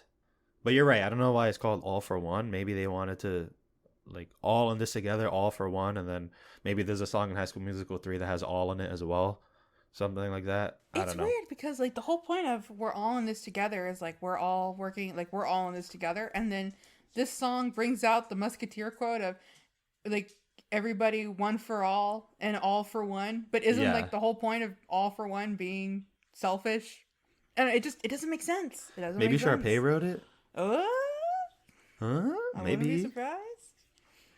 All right, Tom, what's your number 9? We got Miley to show up. We didn't mention Miley. Oh, that's right. Miley is in this song. Miley Cyrus. Why is she there for only 2 seconds? They could have shown her for like I remember 5 seconds or 10 seconds. I don't know about that, but I do remember there was like a Disney Channel poll. Not a poll. When High School Musical was airing for the second time around on Disney Plus, they had like a High School Musical 2 premiere on Disney Channel. This is way before Disney Plus. But on Disney Channel, when they showed it the second time, they had it with like little fun facts bubbles throughout the movie. So it was like, fun fact, this shot had to be redone like this many times, or fun fact, Vanessa Hudgens stubbed her toe, like just like little things. And when they did that for the first one too. Fun fact: Ryan wears 27 hats throughout the whole movie, something like that. Yeah, and so for the second movie, they said, fun fact: Miley Cyrus was actually shooting a scene from Hannah Montana next door in the film studio. So they invited her over for the final song to like party with everybody. And that's why she's there. I was reading in the comments, if you look on the video, people would write that she was voted in as she was voted as one of the stars to appear, like a guest appearance in the final musical number. Interesting. So I didn't look in any further than that, but I believe it because Disney has done stuff like that before. Mm-hmm. Where they're just like, who do you want to see show up in this episode of blah, blah, blah. And I think I remember that for Sweet Life of Zack and Cody. That's how Jesse McCartney got in that show. oh. And then I think Zac Efron was in Sweet Life of Zack and Cody too. We got to see that Sweet Life episode where they do High School Musical. Yeah, you remember that one? We do. Oh my gosh, that's such a throwback. We need to rewatch that. And then and then Ashley Tisdale. I forgot what's her name. What's her character name again? Maddie. She's like, oh well, people told me I look like Sharpay, and everyone's like, I don't see it. That's the running joke, and I love it. They're like, oh, maybe I could play Sharpay, and then nah. I love it. I love it so much. I was such a fan of Maddie. I loved Maddie in Sweet Life. She was like the best character. Agreed. So polar opposites. Oh yeah. I'm all aboard the Maddie train, and I'm trying to stop the Sharpay train. But you just it's unstoppable because I'm the conductor. Number 9 for me is gotta go my own way. It's so low for you. Oh my gosh. Why is it so low? So okay. Vanessa has a beautiful voice. Yeah. But you know, it's vanilla and sometimes I want Rocky Road. Oh my gosh. Or it's vanilla and sometimes I want cookie dough. You know, like it's just I feel like you were going to continue listing ice creams. It's vanilla and sometimes I want strawberry. It's vanilla and sometimes I want mint chocolate chip. It's vanilla and sometimes I want pistachio. It's vanilla and sometimes I want Oreo crumbs. Cookies and cream. Cookies and no, Oreo I buy the Great Value brand from Walmart, and it's called Oreo crumbs. Oreo crumb. Just exposed your ice cream taste right there. You guys don't have the Oreo crumbs in Texas? We have cookies and cream because we have HEB's I gotta try that. Creamy Creations. I gotta try that. I wonder Next if it's better time, than Oreo crumbs. I bet it is. You're not just eating a pint of Oreo crumbs. Yeah, Caroline, this song, it's nice. But yeah, her voice is just very, just nice. And just nice. Not exciting. It's such an emotional moment. And then how could you not feel the passion when Zac Efron goes, what about us? It's like, oh, my heart when Zac breaks. shows up, the song starts getting better and she actually starts singing differently, and she changes the tone of the song. But up until then, it's kind of just, you could kind of just hear like white noise a little bit in the background. What? Up until he shows up. This is one of the best breakup songs I've ever heard in my life. It's so good. Yeah. You haven't heard anything from Taylor Swift or Avril Lavigne or anything? This trumps all of that. In my opinion. Yeah, right. I can hear your little I'm gonna no. Yeah. No. Yeah. No. Tony.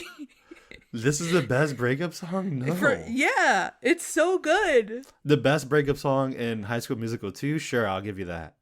But definitely. In general, no.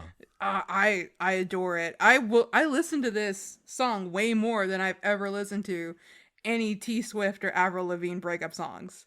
Like, this speaks to me, and I've never gone through a breakup. I've never gone through a breakup, so that might influence that. And that's why you think this one's the best one. It's the best one. I'm telling you, it's not. I think it is. I love it. It's nice. It is nice, but nothing more. But I want to bring something else up with this song. Okay. At the end of here we go again. At the end of the musical number, Gabriella gives a tea necklace back to Troy. Oh, my heart. Were you curious about when she took it off? Because I was. I just assumed she took it off when what was it, like when she was getting ready to leave and pack up. She was like, yeah, I gotta go my own way, and took off the necklace then and then kept it in her pocket. She was wearing it when they were by the poolside. Oh dang, I didn't even notice. I was too busy looking at their faces. As soon as she handed over the necklace, I thought, hold on now. And when did she take it off? Did she take it off during this song? It's when the camera focuses in on Troy that she quickly takes it off out of frame. You don't see her take it off, but you see her on in one scene with the necklace on, and then it says the first time she says, "Gotta go my own way," and then it cuts to the locker room and she keeps singing. Then she's not wearing it anymore. From then on out, she's not wearing it anymore. Oh. Yeah. I'm like, dang. I sneaky. did not pay attention to that. I was all in the feels. I rewinded it because I wanted to catch it. I wanted to see if she took it off at any point. I'm gonna go my own way. So good. What about us? So let's move on to my heart. Number 8. Number 8. Who are we up to? Wait, okay, yeah, it's you. Number 8. Okay, number 8. Every day. What? It's so low. Every day? Yeah. Yes. Tony. Why is every day so low? Why are you hating on Troy and Gabriella's songs? I usually like them. I do. But every day, vanilla tastes good, but sometimes I want... This is no, not every day. Every day is not vanilla. It's so good. It starts slow, and then when it vamps up and it gets into that like choir gospel part, Tony. It never really picked up for me.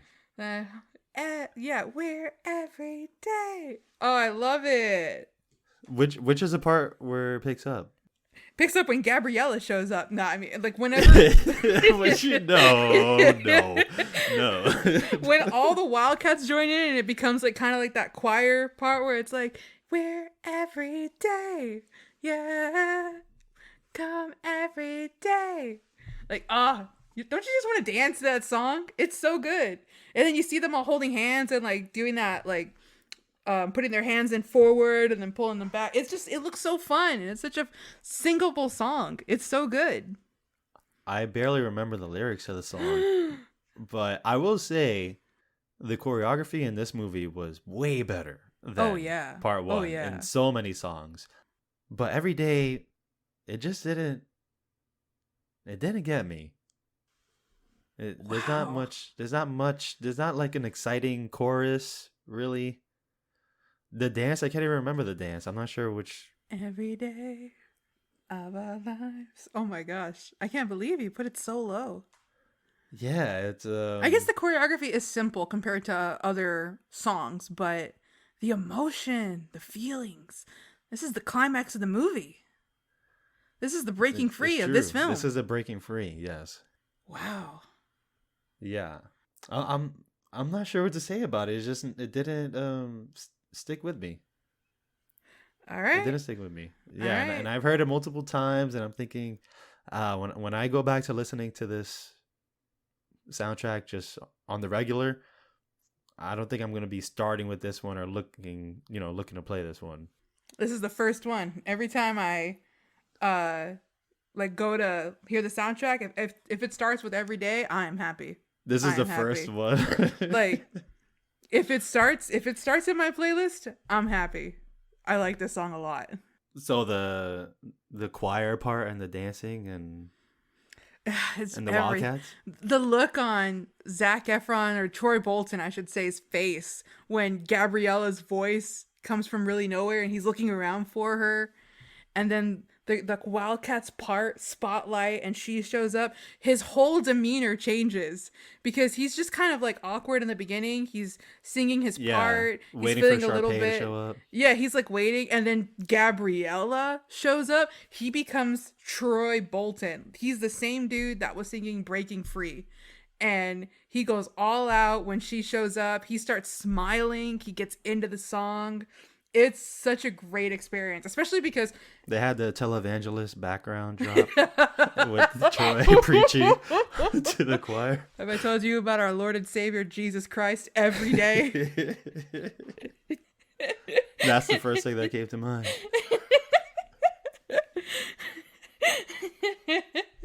Also, how did they mend their relationship? Did they tell Gabriella, like, hey, Troy's cool now?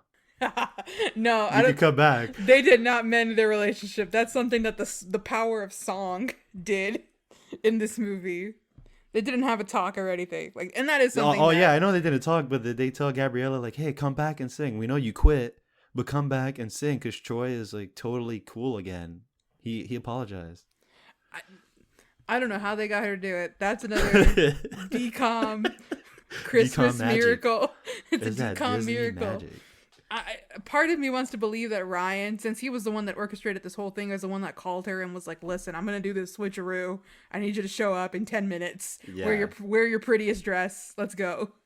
You think that'll be cool too if he switched it up on her and he said, hey, come sing with me, please. I wanna do a duet. Let's sing every day.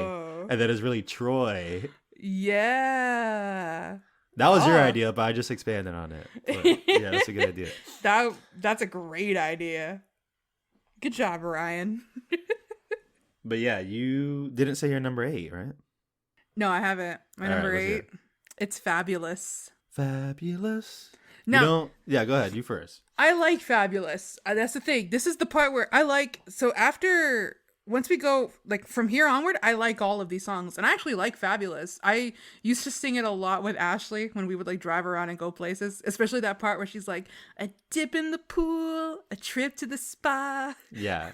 What was it, like, the something in my shade, the whole world according to moi.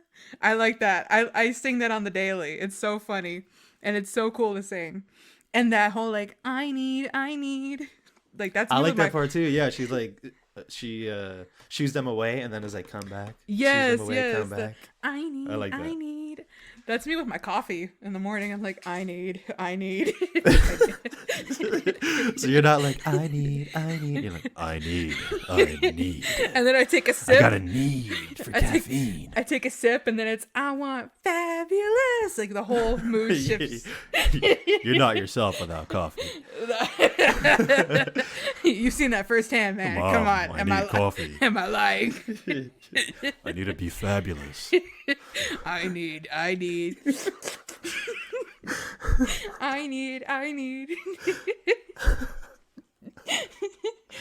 don't know how you related that to coffee in any way, but there you go. That's what I sing to myself in the morning in my kitchen. I'm like waiting for the coffee to brew, and I'm like, I need. So you're just sitting at the table, hair all frazzled, Sweatpants, sweatshirt, stained, Quasimodo in full effect. I need. I'm full hunchback of Notre Dame. Shooting back half my gallons hair, of coffee cups. My hair gets straighter and shinier. Yeah. My eyes are more open. Your eyelashes are extending. My skin is clear. You just have like a princess transformation as soon as you drink. I have a Shrek transformation. I go from ogre to human with my coffee. All while Fabulous plays in the background. But I like this song. It's so catchy. That iced tea imported from England. I think it's so cute. This is a Sharpay song, like through and through. This is just Sharpay. Yes. But this is another, like, from here onward, all the songs I like. It's just, I like, and I think they're all good. It's just I like the others more than this one. But I do like Fabulous. I think it's a cute song. But I had to put it somewhere, and I put it at number 8. All right. Let's go to number 7. Number 7. It's me now, right? I think so. Okay. My number 7 is Work This Out. I like Work This Out. I like it so much, but I I might like Fabulous a little more than this one, but no, I want to stick with my finalized. You're looking at your list again, like, Yeah. hold on. I think in the soundtrack, Fabulous was higher than Work This Out, but when it came to the movie, because Work This Out had a lot of good moments, especially like I like when they're banging on the pots and pans and making music with the things in the kitchen. I'm a fan of that. They do that like in Tarzan, and I like when they do that. I'm a fan of music like that. When movies do that specifically. And I don't know, it has a good beat to it. It's that we could work this out. I like it. It's really cool. And the choreography is great. I'll tell you what is my favorite dance in the whole movie. Oh, wow. Probably on par. I'm still debating, but probably on par with All for One. Oh, Because I like the dance in All for One, but I think as of right now, this is my favorite dance. This one's better than All for One in my opinion. Absolutely. Like dance wise, yeah. This one has great choreography. Yeah. And I like how at first it's Troy dancing. Yeah. And then eventually like Gabriella just joins in. It feels, I don't know how to describe this feeling, but when I see that, it feels almost like a superpower. Because in real life, they practice that dance a lot to make it look perfect. But in that world, it's just like, okay, I'll join you. And then she knows all the moves and it's perfect. And they look great together dancing. I'm like, that is so fun. I want to learn dances like that. I just want to randomly do them. You want to be able to have the musicality that Troy and Gabriella have? Yeah, I just want to learn choreographed dances with other on people. the spot. Yeah, that's it. On the spot. Improv. We can work this out. But yeah. That was my number 7. It's just there's nothing I think the only reason it's so low is because I like the other songs above it. Like there's really nothing bad. I do feel like in terms of dancing, I don't want to like spoil the rest of my list, but to me it's not the strongest dance, and then it's not the strongest group song, and so that's why I had to kind of put it as low, but it's still really good. I love the dancing. I love Troy, like the message of it is Troy being like, come on, like, at least we're all together. Like, yes, this job is going to be kind of hard, but we're all still hanging out. Like, we're all going to be able to work in close vicinity with one another. Yeah. I like it. My number 7 is Fabulous.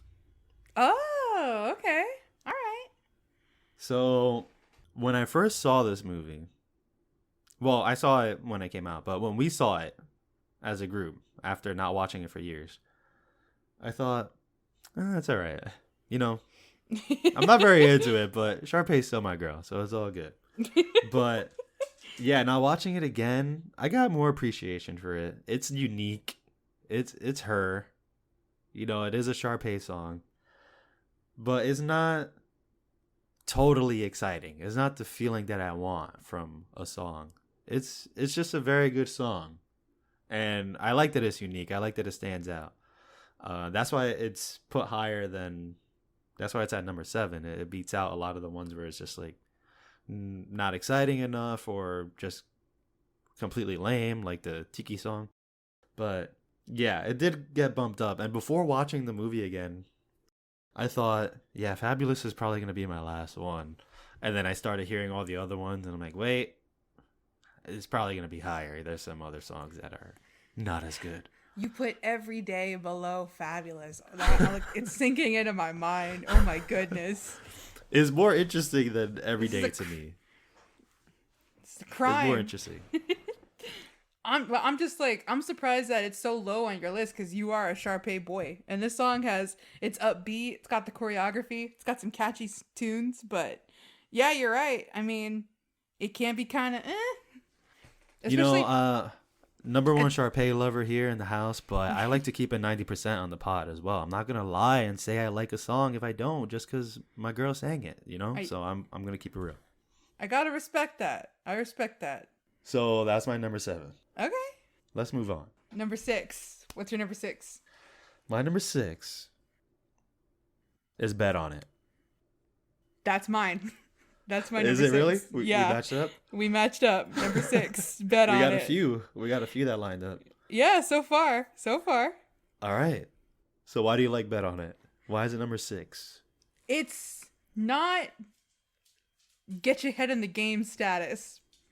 And not many are. I mean, come on. I don't think a lot of these songs could compare with Get Your Head in the Game. The first one. But I mean, like, I think I'm trying to like kind of do it in terms of film. Because they're trying to recreate some of the same themes from the first movie. So like we have to have like a Troy and Gabriella song, and then a way for Sharpay to copy it and make it her own. We got to have a Breaking Free but new. We got to have a, like different, like they were trying to recreate the magic from the first movie with the second movie, but change it up a bit. And I think Bet On It was their way of doing Get Your Head in the Game. But really? That's just that's what I think, is just them being like, we need a song that shows Troy is making an intense decision, or he's trying to come to terms with something. But I think what I like too is that Bet On It is Zac Efron's solo song. This is where he shines as like a vocalist and everything.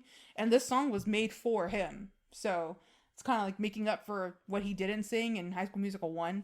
Right. So it's good. The only thing is like, we're really just seeing him run through a golf field. I feel like if it was a little bit more better choreographed, or in a setting where he had backup dancers, or just a group effort, I don't know. There's just something about it that lacks, that doesn't make it fly up to the top of my list. What made me like it initially a lot was there's a lot of memes based on this song, but I don't want to take memes into consideration when I'm putting the songs in the meme category will shoot these songs up to crazy spots. Fabulous would be number 1. Bet On It would be number 2. Like, the meme category is unstoppable. By the way, there's so many TikToks for Fabulous, and it's so funny. But yeah, like, for Bet On It, it's a good song, and I do like it whenever it comes out on my playlist. I usually put my playlist on when I'm working in the kitchen, cooking, doing dishes, whatever, baking. And so I sing along with it. I think it's fun, but it's just, I don't know. I feel like it's missing an element, and I just can't put my finger to it. I don't know what it is, but it's number 6. And I think that that's like a good place to put it, is almost in the middle. Yeah. Some of the things you brought up, I agree with. Like him running through a golf course. It's another thing I wanted to bring up about my awkwardness. This movie has a lot of awkwardness. And I think this scene, this musical number, perfectly shows that. Starting from the saturation of the colors, to the reflection of the water, to him. Zach really did his best. He did his best with having kind of nothing to work with. Because he's running, he's they skipping, just gave him he's free reign. Dancing. Zach, do what you want during the song. Yeah, he's like grabbing grass, pulling up grass. He really did the best of it. Honestly, I'll give him credit for that. That's who I am. That is my plan. We'll end up on top. But I had the song stuck in my head now because my fault. My bad. I'll pass it off to you. I can't be stopped. It's no good at all. It's just it gets stuck in my head. That's why I think I couldn't put it lower, because it would get stuck in my head a lot. That you can bet on it, bet on it, bet on it, bet on you can. I was thinking though, like, what's the meaning behind his words? High School Musical 1, the meanings are perfect. They're beautiful. They all have meaning. The lyrics match. He said you could bet on him. He's going to be accountable. He's going to be reliable. You can trust him again. Throughout the whole movie, he hasn't been that. And so he's like, all right, now you can bet on me. Yeah, but that's his turning point. You just said that's his turning point. It's just a weird way to phrase it. Like, I'm not going to stop. Not going to stop till I get my shot. It's like, that's the problem, Zach. That's why we're here. The ends don't justify the means of you getting your college endorsement. You're throwing your friends under the bus. That's the problem. You need to stop. The setup to the song was really good, though. Oh, yeah. Really good. You remember how it went down? What was it? Isn't that when he tells Sharpay he's not going to sing with her? No, this is when he goes into work. He's in the kitchen, and everybody is not talking to him. They're just not happy. And then he goes to Kelsey, and then Kelsey doesn't say anything. She just slides over the piece of paper that shows that the junior staff members are not going to be in the show anymore. And then that's when you hear the music pumping up, the and drums, then boom, he has like his that boom, boom, boom, boom, he has his boom, boom, bet boom. on it. Everybody's always talking at me. It's so good. I like it. But then I feel like it got set up for a much more bombastic song, and it didn't really It didn't hit live it. up to that. Yeah. That's why I feel it's missing something. It's also, in terms of genre, it's very different from the other songs. It feels a little more, I don't know, techno.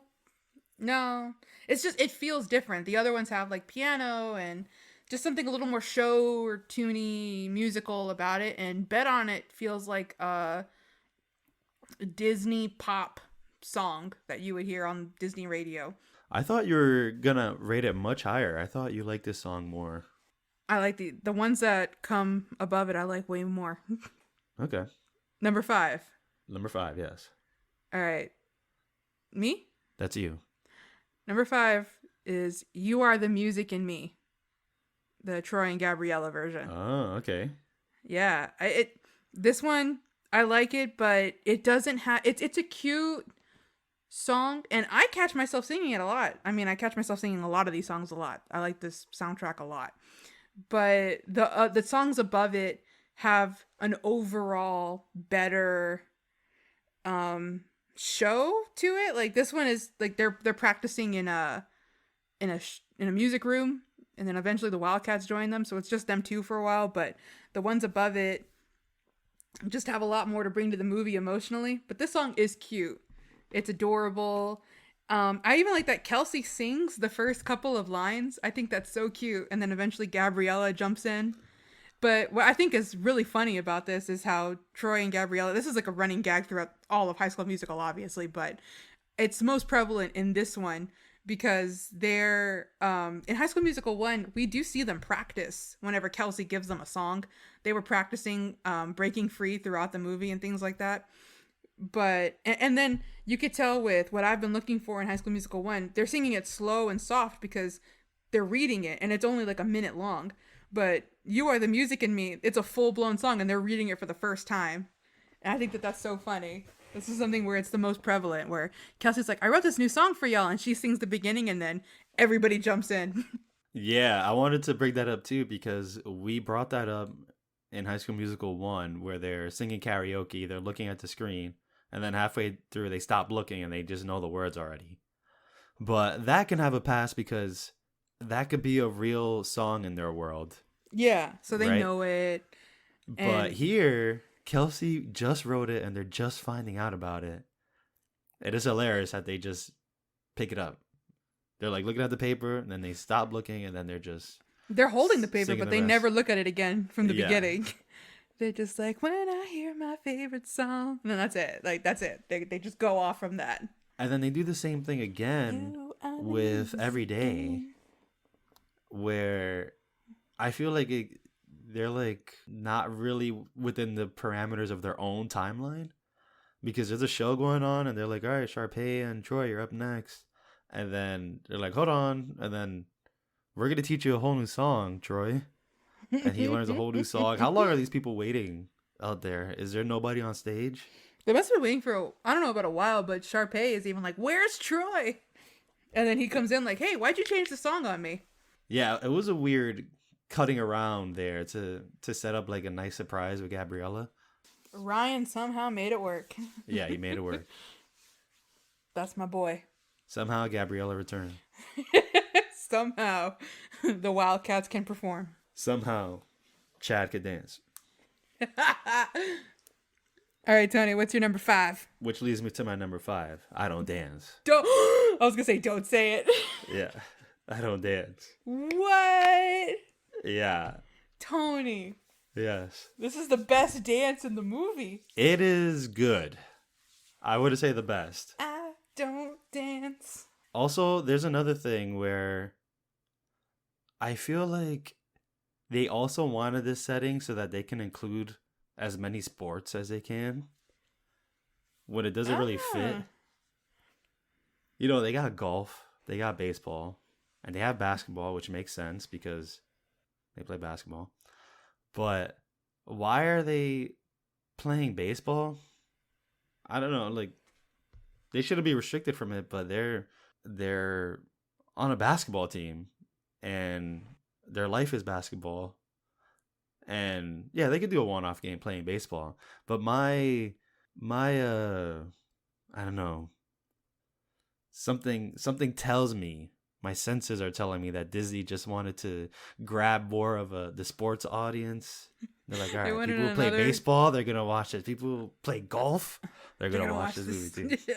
Because we already got the basketball players. They're in. Get your head in the game. This one might be the get your head in the game replacement now that I think about it. But yeah, I don't know if get your head in the game. Because get your head in the game is a basketball song, and this one is a baseball song. Yeah.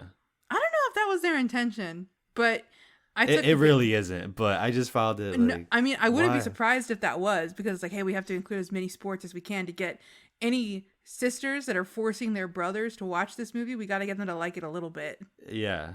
Davey, you're seen, you're heard. Does Davey like baseball? Not at all. Okay. Sorry, Disney. But a lot of times brothers were forced to watch this movie with their sisters multiple times. Yeah, totally. That was my story. Yes. But I definitely think that this song, I think Kenny Ortega had a vision, like a director vision of, I see people dancing with baseball bats, and was like, we got to have a baseball scene. But also, like, he woke up in the middle of the night. Bats! Cold sweat. Baseball bats. He starts writing it down. I don't dance. Baseball bats. I don't dance. Hit it out of the park. It needs to be a baseball song. I don't dance. I know you can. I think up to this point, I still feel like all of these songs are missing something. For me. Not a chance, no. I don't know what that could be. I Don't Dance is such a good song. And this is also the beginning of the Chad and Ryan bromance that stirs on in this film. What? Okay. We'll get into it now. Why did they switch clothes after this song? I don't know. I love that they did. What is the movie trying to tell us that occurred after this song? They switched clothes. The whole song is about Chad telling Ryan, like, yeah, you can help us out with the talent show, but I'm just letting you know I don't dance, even though we've seen him dance like so many times previously. For almost every song. For almost every song. Status Quo, he carried that song with his dancing. He had a fantastic moment in What Time Is It? Yeah. We're all in this together. He was there, clapping, arm pump, everything, head tilt. He was all in.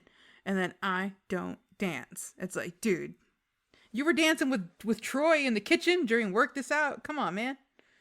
And then Ryan's over here like, listen, dancing and baseball are not that different. You know, this is what you got to do. And like the whole song is about that. So once they see eye to eye, why do they switch clothes?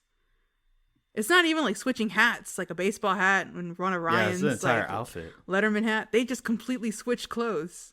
I thought it was so, like, I was incredulous. I was like, why did they do that? I don't know. I really hope there's a fun fact video, whatever you call them, behind the scenes video where they explain that. Did Chad and Ryan, it autofilled, switch closed? We're getting to the bottom of this today. Insider.com headline: Lucas Grabeel explains Ryan and Chad's baseball swap outfit. Gabriel told Insider it wasn't a long-term premeditated thing. We were playing around with some dialogue and different ways we could do it for the scene that followed. Kenny, at the last minute, was like, why don't you guys wear each other's hats? And we were like, oh, okay, cool. Then he's like, actually, why don't you wear each other's shirts too? And that, and then he said, it wasn't meant to be a deeper thing, but I think Kenny knew a little bit more about how this was going to play out later. But either way, we shot it both ways, and this is the one that Kenny kept. So how does it play out? Are we to assume that they went to the locker room, stripped down, and switched outfits? He says It wasn't meant to be this kind of thing. It was just supposed to be like, you know what? Why don't you wear each other's hats? Why don't you wear each other's shirts? And he kept going and going until eventually they just decided to swap clothes. Why don't you wear each other's socks? That sounds fun, right, guys? I guess, Kenny. You wanna- You want to wear each other's shoes? Go ahead, put each other's shoes on. You want to swap alright. socks? We're not even the same size. Elbow go nudge ahead. to our WhatsApp group. Huh? You want to yeah. swap?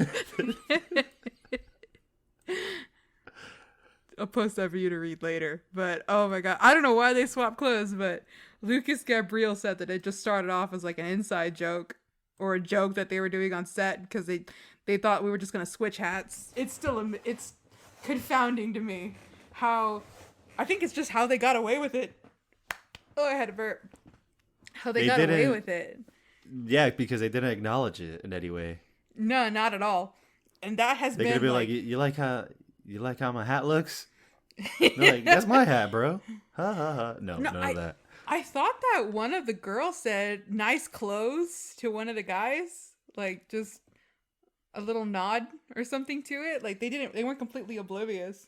Not that I remember, but I guess they did. But that is the part where Troy starts calling Gabriella, and it seems like Ryan has filled that void that Troy had because he's over here wearing his best friend's clothes and hanging out with his girlfriend. Oh, right, yes. And then he switches to his fancy Wildcats outfit, red and white. Yeah. And then that's when Troy shows up. She's like, a bit much. Yeah, but that bromance is undeniable. I mean, they had the most chemistry out of any couple in the whole movie, without a doubt. Especially during the I Don't Dance. Chad has more chemistry with Ryan than he ever has with Taylor, and they're supposed to be in a relationship in this movie. They're never together, like together in a romantic sense. Maybe at the end, but They really focused on this one because they have more chemistry than anyone. Zeke and Sharpay, Troy and Gabriella, like they're giving each other the eyes.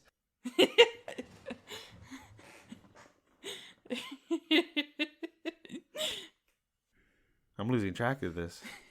All right, number 4. Come on, Tony. Who's saying number 4? Number 4 is you. Me? Okay. Number 4 is Work This Out. Oh, all right.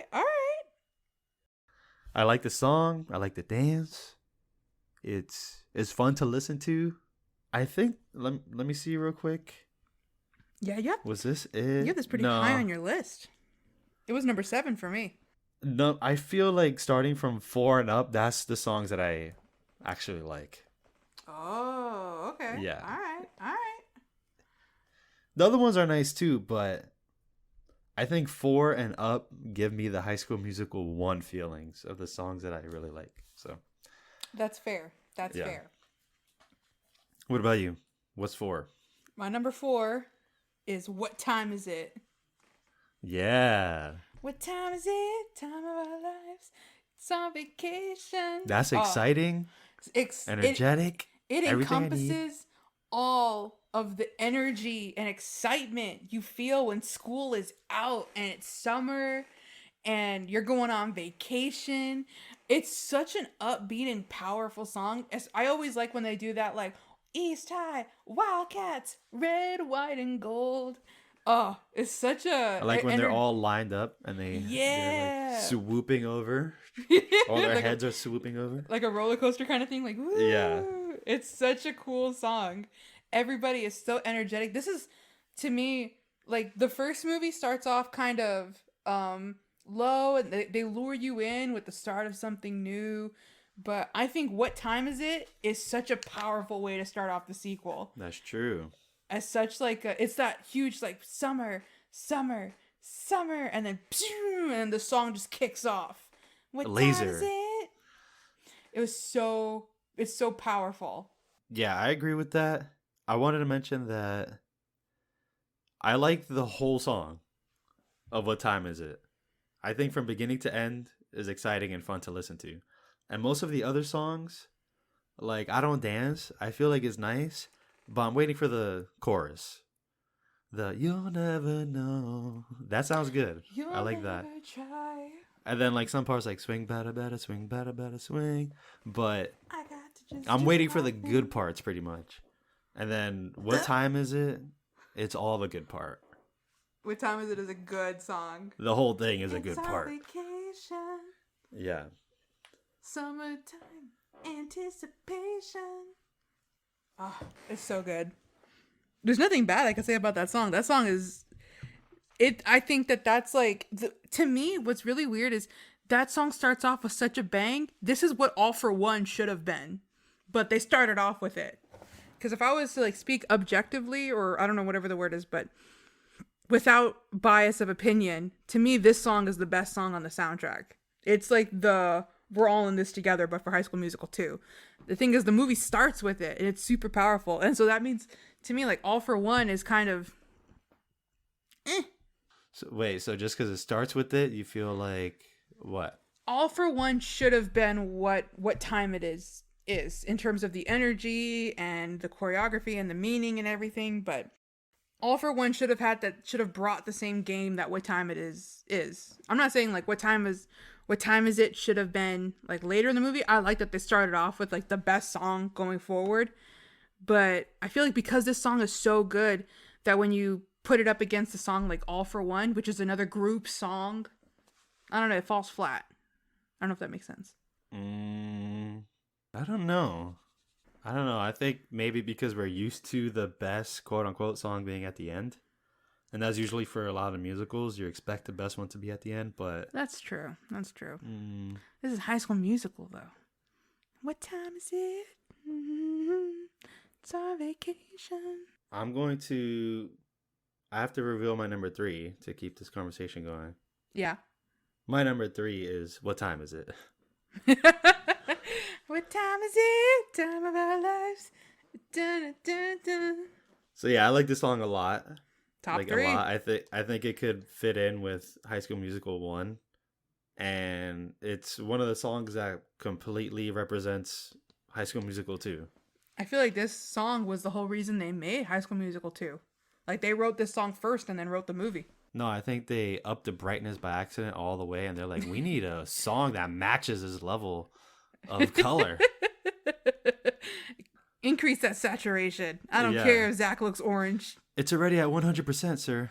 We must go higher. 150 then. And it's just a regular analog slider that they're pumping up. Like a scene from Spaceballs. It's just... Yeah. It's ludicrous saturation. But sir, more. What time is it? So what is your number 3? My number 3 is I Don't Dance. You like it. Top 3. I love I Don't Dance. I don't dance, I know you can. It's got a jazz portion. It's got scatting. It's got all of the amazing vocals. It's got a dance. It's got that hey bada bada hey bada bada swing. It is the most musical, like in terms of show tunes and musical song in this whole movie. They bring the dancers, the choreography, the song goes big band style. It's just amazing. The I Don't Dance song. And then Corbin Bleu is a great singer and dancer, and then Lucas Gabriel is the same. You're bringing these two powerhouse guys that were kind of background in the first movie, and they get to star in their own song together, and they really shined. They brought get to everything. wear each other's clothes? They get to swap clothes and they wear everything. the same size? I guess so. They both dance. Or don't dance. I know they can. Whatever that means. It's just it's so fun to watch. My second viewing of the movie, I saw this part twice. I rewinded it. It's just a really enjoyable scene. The song on its own is enjoyable. It's got to be top 3 for me. I love it. I think it's one of the better dances. It is one of the better dances. But yeah, as like I said before, I feel like I'm just waiting for the chorus or the good parts. I feel like everything else is kind of just steady, bringing you along until you get to the exciting chorus. Or I don't know what they do. They do like a break for the jazz part, or Yeah, that's the jazz part. They take a break and they do that kind of that baseball choreography scene, and then it breaks. It goes from kind of like a, I don't know if I don't know the right genre for it. It wasn't jazz yet, but they start dancing, and then it shifts when both teams are on the field and start dancing. Then it goes into jazz. But they do like, because the song, they have an elongated dance scene in that song, and that just, I don't know like the specific reason for it. It's just it fits with the song. The whole point of it being I don't dance. No, I'm saying that's one of the parts that I looked forward to, and then everything else was just all right. It's getting me along. It's getting me Tony, along to the chorus Tony, or that part. I don't dance. I know you can. Yeah, maybe I'm asking too much of these songs, or I don't know. You can do that. But don't dance. I lost what I was gonna say. I'm sorry. I keep doing that. These songs are good. Caroline. But the chorus is the I don't dance part. That's the chorus. Well, I like the you'll never know. Oh, I know. That one sounds good. I don't dance sounds okay. I don't dance. I know you can. All right, next. Number 2. It's me now? I guess. I don't know. My number 2 is I Gotta Go My Own Way. That is so high up. I'm shocked. Tony, I like this song a lot. I feel like it's only slightly better than When There Was Me and You. I had this prepped in my notes. Like, they knew When There Was Me and You was the weakest song on the soundtrack in High School Musical 1, so they brought all the ante up for Gotta Go My Own Way. It's so emotional. I hear that beginning intro, like that music in the soundtrack. You hear like I don't know if it's a guitar or something. I instantly know it's Gotta Go My Own Way. It's such a good breakup, heartbreak song. I even remember seeing it like with my friends at the time, like when I was younger. And we, like after we all saw High School Musical 2, we met up at church on Sunday and we were all like, oh, I gotta go my own way. Like we were all emotional about it. It's such a good song. And then it's already like good. And I was all emotional with the meaning. And then Troy comes in with his Zac Efron vocals of that, what about us? It's just, gets me right in the feels. Right in the feels. That's when the song is good. And even Gabriella starts singing better too. When they're both singing together. I love it. I love that song. It's all emotional. It's the best breakup song for me. I love it. I feel like it's the same quality of High School Musical 1, When There Was Me and You. No. Up until Troy shows up. Yeah. When she in High School Musical 1, that whole premise just wasn't even. Everybody's trying to tell her, hey, Troy didn't mean it. We set him up. And she's over here like, it's funny when you find yourself. And it's like, Gabriella, wake up. Gabriella, stop. South? It's funny when you find yourself. You know, that might have been a pretty good Western song. Looking from the outside. Pickup truck in the background. Can of beer and a banjo. What about us? What about all we've been through? No, yeah. Don't you dare. Get that out of my gotta go my own way. That'll sound better. No, it doesn't. I thought you're going to do that. I thought you were my fairy tale. Gotta go my own way. I don't know why part of me wants to do Goofy with that. Oh, you? When there was me and you. You?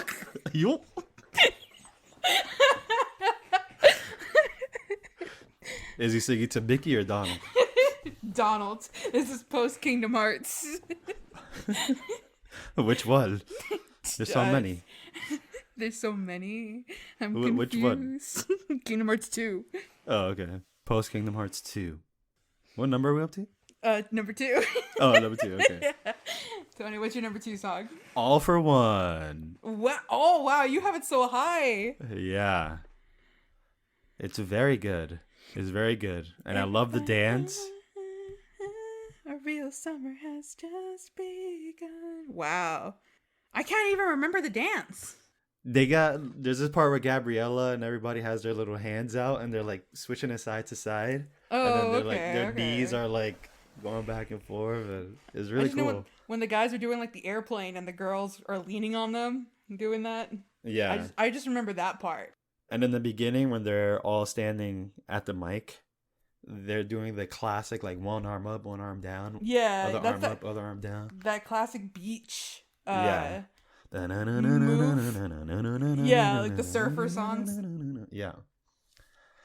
Yeah, it's really nice. It's exciting. And I think it does capture the mood of the movie. They're going for that summer? water, movie cover, jumping in a pool, party theme. This is it. And they all jump in a pool, literally. At the end, yeah. Yeah.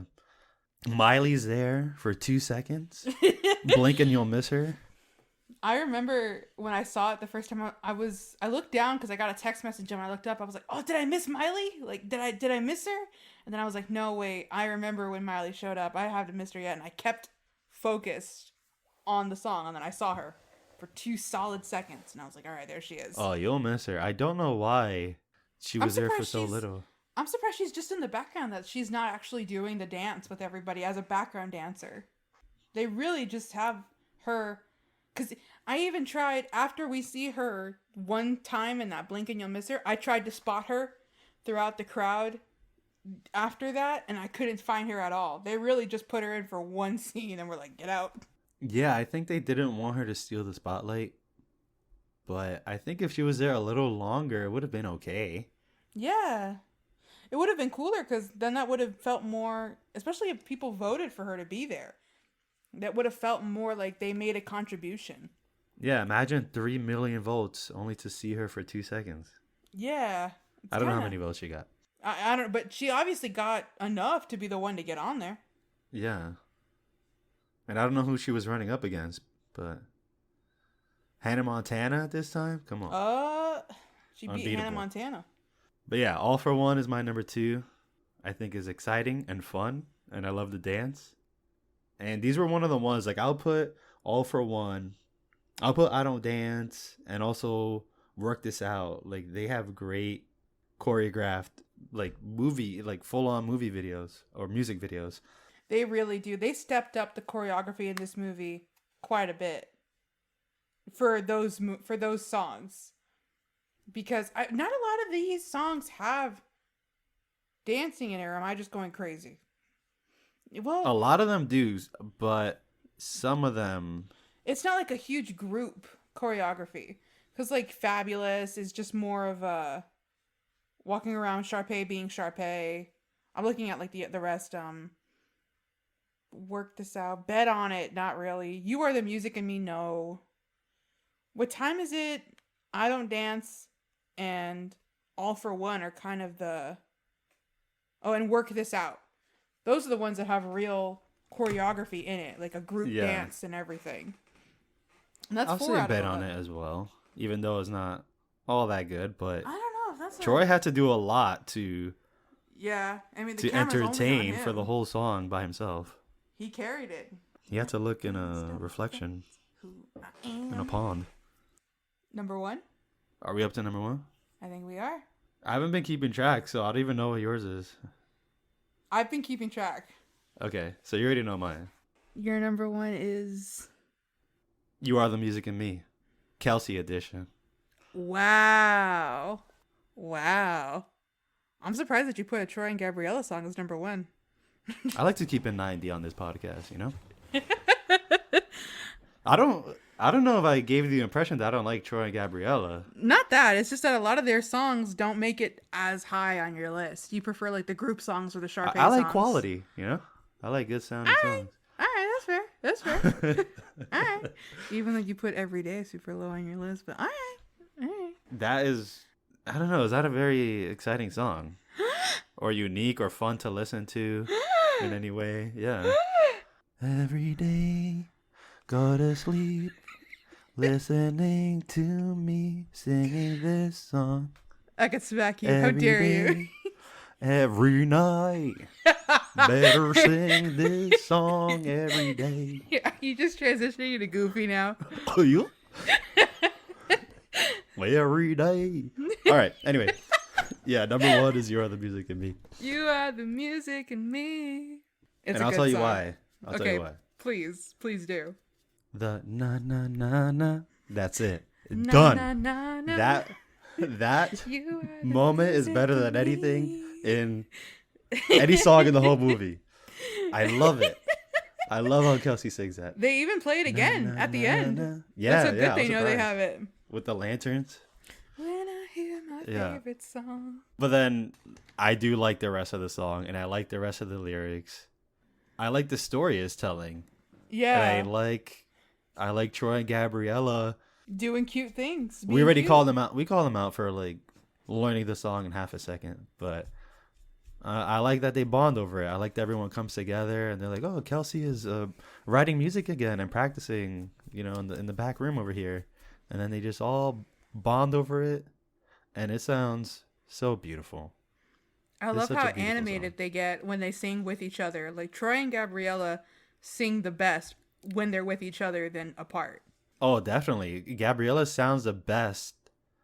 She could really harmonize with almost any song. She has so many moments in like each one of these songs. Like All for One, What Time Is It? Like there's moments where if you pay attention, she really adds to the song at certain moments. And I'm like, man, she really brings it. Just not when she's singing by herself. She, you brought up harmonization. She does it the best in You Are the Music in Me. She goes high with Kelsey when she starts in the beginning. And then once Troy jumps in, she goes lower and starts harmonizing with Troy. And it sounds amazing. I love what she's doing.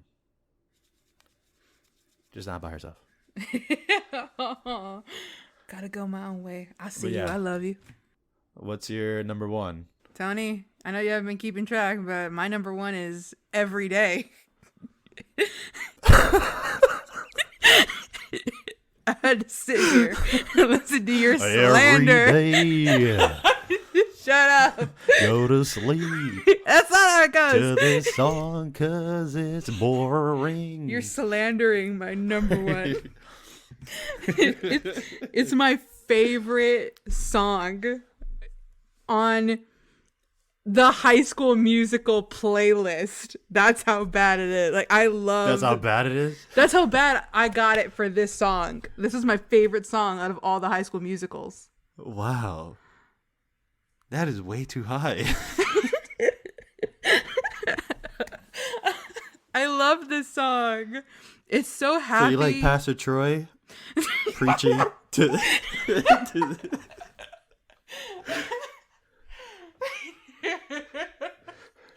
Pastor Troy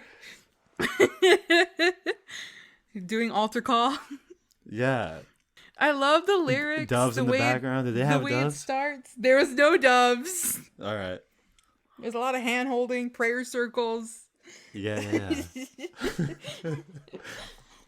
There's a gospel moment. It's so good. I felt lifted Oh, I've been lifted from my nap when the other song started playing. Shut up. How dare you? The lyrics are so sweet. It starts off like when how does it go? It's like once in a lifetime means there's no second chance. Like, it's the meaning of the song is so beautiful, so sweet. And then like when you add all the emotions from the movie, he sounds kind of awkward and he's even looking around like, am I really doing this? I'm just waiting for Sharpay to come on out. And then Gabriella shows up and their eyes meet and that's it. Like all the gusto, they bring all of that emotion and feels into this song. And then they start singing, the music starts picking up and everybody starts joining and all the Wildcats start dancing. And then Troy even goes out and he brings in Sharpay. And then afterwards, like every day. No. You will sing to this song. No, because the song picks up. And It's not slow, Toad. It picks up. How could you stay asleep during Every Day? How could you not? And then It's a lullaby. No, it's not. for children. It's not. Moms put this on so their kids can go to sleep. You're just saying that because you want to go to sleep. No. I fell asleep while watching that part. No, you didn't. I didn't. I don't fall asleep during movies. I do actually, but not when I'm watching them for the I was pod. like, Tony, what happened to 90%? That's a whole 20% lie right there. Not while I'm watching the pod, but I fell asleep plenty of times to movies. It's such a cute song. It's so good. It's got a great melody. It's catchy. And then afterwards, Ryan wins the award. It's just so good and wholesome. Catchy, question mark. Good melody, question mark. Yeah. No question mark needed. Hmm. Don't you me? I'll give it credit for the moment in the movie and what happens, the Wildcats getting together, but nah, this is almost When There Was Me and You level. Wow.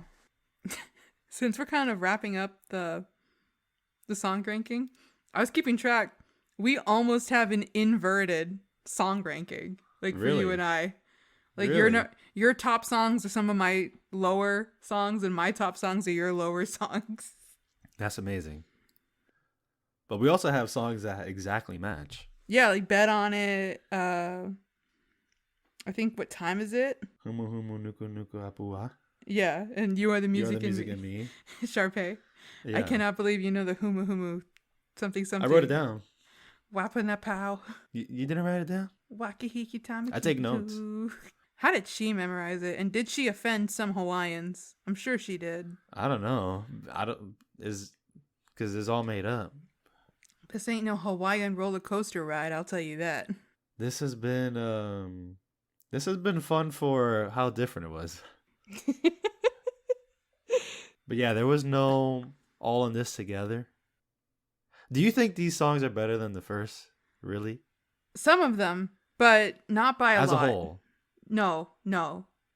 Which I think- songs would compete with the first High School Musical songs? Gotta Go My Own Way is better And don't than... say Every Day. No. Tony. You know who you asked the question to? Huh? You realize who you just asked that question to, right? I'm saying be honest. Let's crank up that honesty to 75%. How dare you? Where do you have it right now? It's always at 100. I keep telling you. Oh, yeah, right. Look at your audio waveform. What did it look like when you did that? I don't know. I don't have it up. I have can't mine stare up. at that. Gotta Go My Own Way is better than like When There Was Me and You. Like hands Of down. course. Yeah. So there are, and then like it's better than Bop to the Top, in my opinion. It's better than, like, there are like 3 or 4 songs that are better than number 7 on my list from High School Musical 1 down. So like there are some songs that I think are better than the songs in High School Musical 1, but if I had to go for what was an overall best soundtrack, High School Musical 1 still by far. The real question is, what's better? Humu humu nuku nuku apua'a or When There Was Me and You? Oh. That's the real question. We'll end it on this. Wow. Think about it and crank up your honesty meter to 100% to answer this. Wow. I'll go to 95. I think it's Humu Humu. I'm kind of agreeing on that because the chaos of it, It's catchier. I'd rather be slightly annoyed than just a lukewarm bored listening to a song. It's also like I could sing it right now and it would be stuck in my head. When There Was Me and You, I could sing it right now and forget it in 2 seconds. Also, it's just not fun to sing. That song is not fun to sing. When There Was Me and You. Whereas this Humu Humu, I can be all like, a long time ago in a land far away. Like, it's fun. It's fun. And they were having fun being bad at it too. Yeah. It's dumb, but it's fun dumb. Yeah. Versus When There Was Me and You is not fun. And it's not... It's sad. It's sad, but it's not even fun sad. Like, Gotta Go My Own Way. I agree with that. It's much more fun. Great, now you got Humu Humu stuck in my head. All right, time to bump it up. No. Bump it up to number 5. No. All right, Caroline, is there anything we forgot to mention about High School Musical 2? You are the music in me. You know, This movie's good, everybody. You can see it on Disney Plus. It's a great follow-up. After watching High School Musical 1 and the beauty that is High School Musical 1, I still think it's a great sequel. Even for all of its awkward moments, it is so good, so DCOM, and so beautiful. I think it's a great sequel. They did not miss. They understood the assignment. And it's so enjoyable. Like, I'd never felt bored. I remember I had to pause it to go cook dinner, and I was itching to go back and finish the movie. I still felt all the enjoyment of watching this movie that I felt from watching High School Musical 1. I highly recommend when you watch this, you adjust your color saturation on your TV to get the best experience watching this movie. And then you'll be in for a ride. It's quite nice to see the Wildcats return. Everyone's back. Everyone's having a good time. They're not in high school, but they're all together. And that's what matters. And that's what matters. That they're all in this together. Bop to the top. Breaking free. Thanks for listening. You want to tell them the good stuff, Caroline? Oh, I didn't tell them the good stuff. We should just leave. We'll leave it on this. I think they know where to find us by now. Yeah. Guys, I hope you like High School Musical because we do. We do. And next week we're doing High School Musical 3. We are? Of course. Of course. All right. We're going to finish off the trilogy. I don't have good memories of High School Musical 3, so it'll be interesting. What do you mean? You have bad memories? I just remember not liking a lot of the songs. I'll tell you what, I don't remember any of the songs except for Sharpay's because it's really, really good. I only remember Sharpay song. I only remember one song from High School Musical 3, and it's called "Can I Have This Dance?" And I don't even like it. So hopefully, wait, you do remember the High School Musical? Oh yeah. Okay. I remember. Come on, girl. I thought you were up to 100%. What's this about? Dang. No, what? I'm not lying. I did forget that song. I forgot. I only know like the "Can I Have This Dance?" and then of course the "We're All in This Together" orchestral mix. Yeah. Here comes that Jurassic Park flute.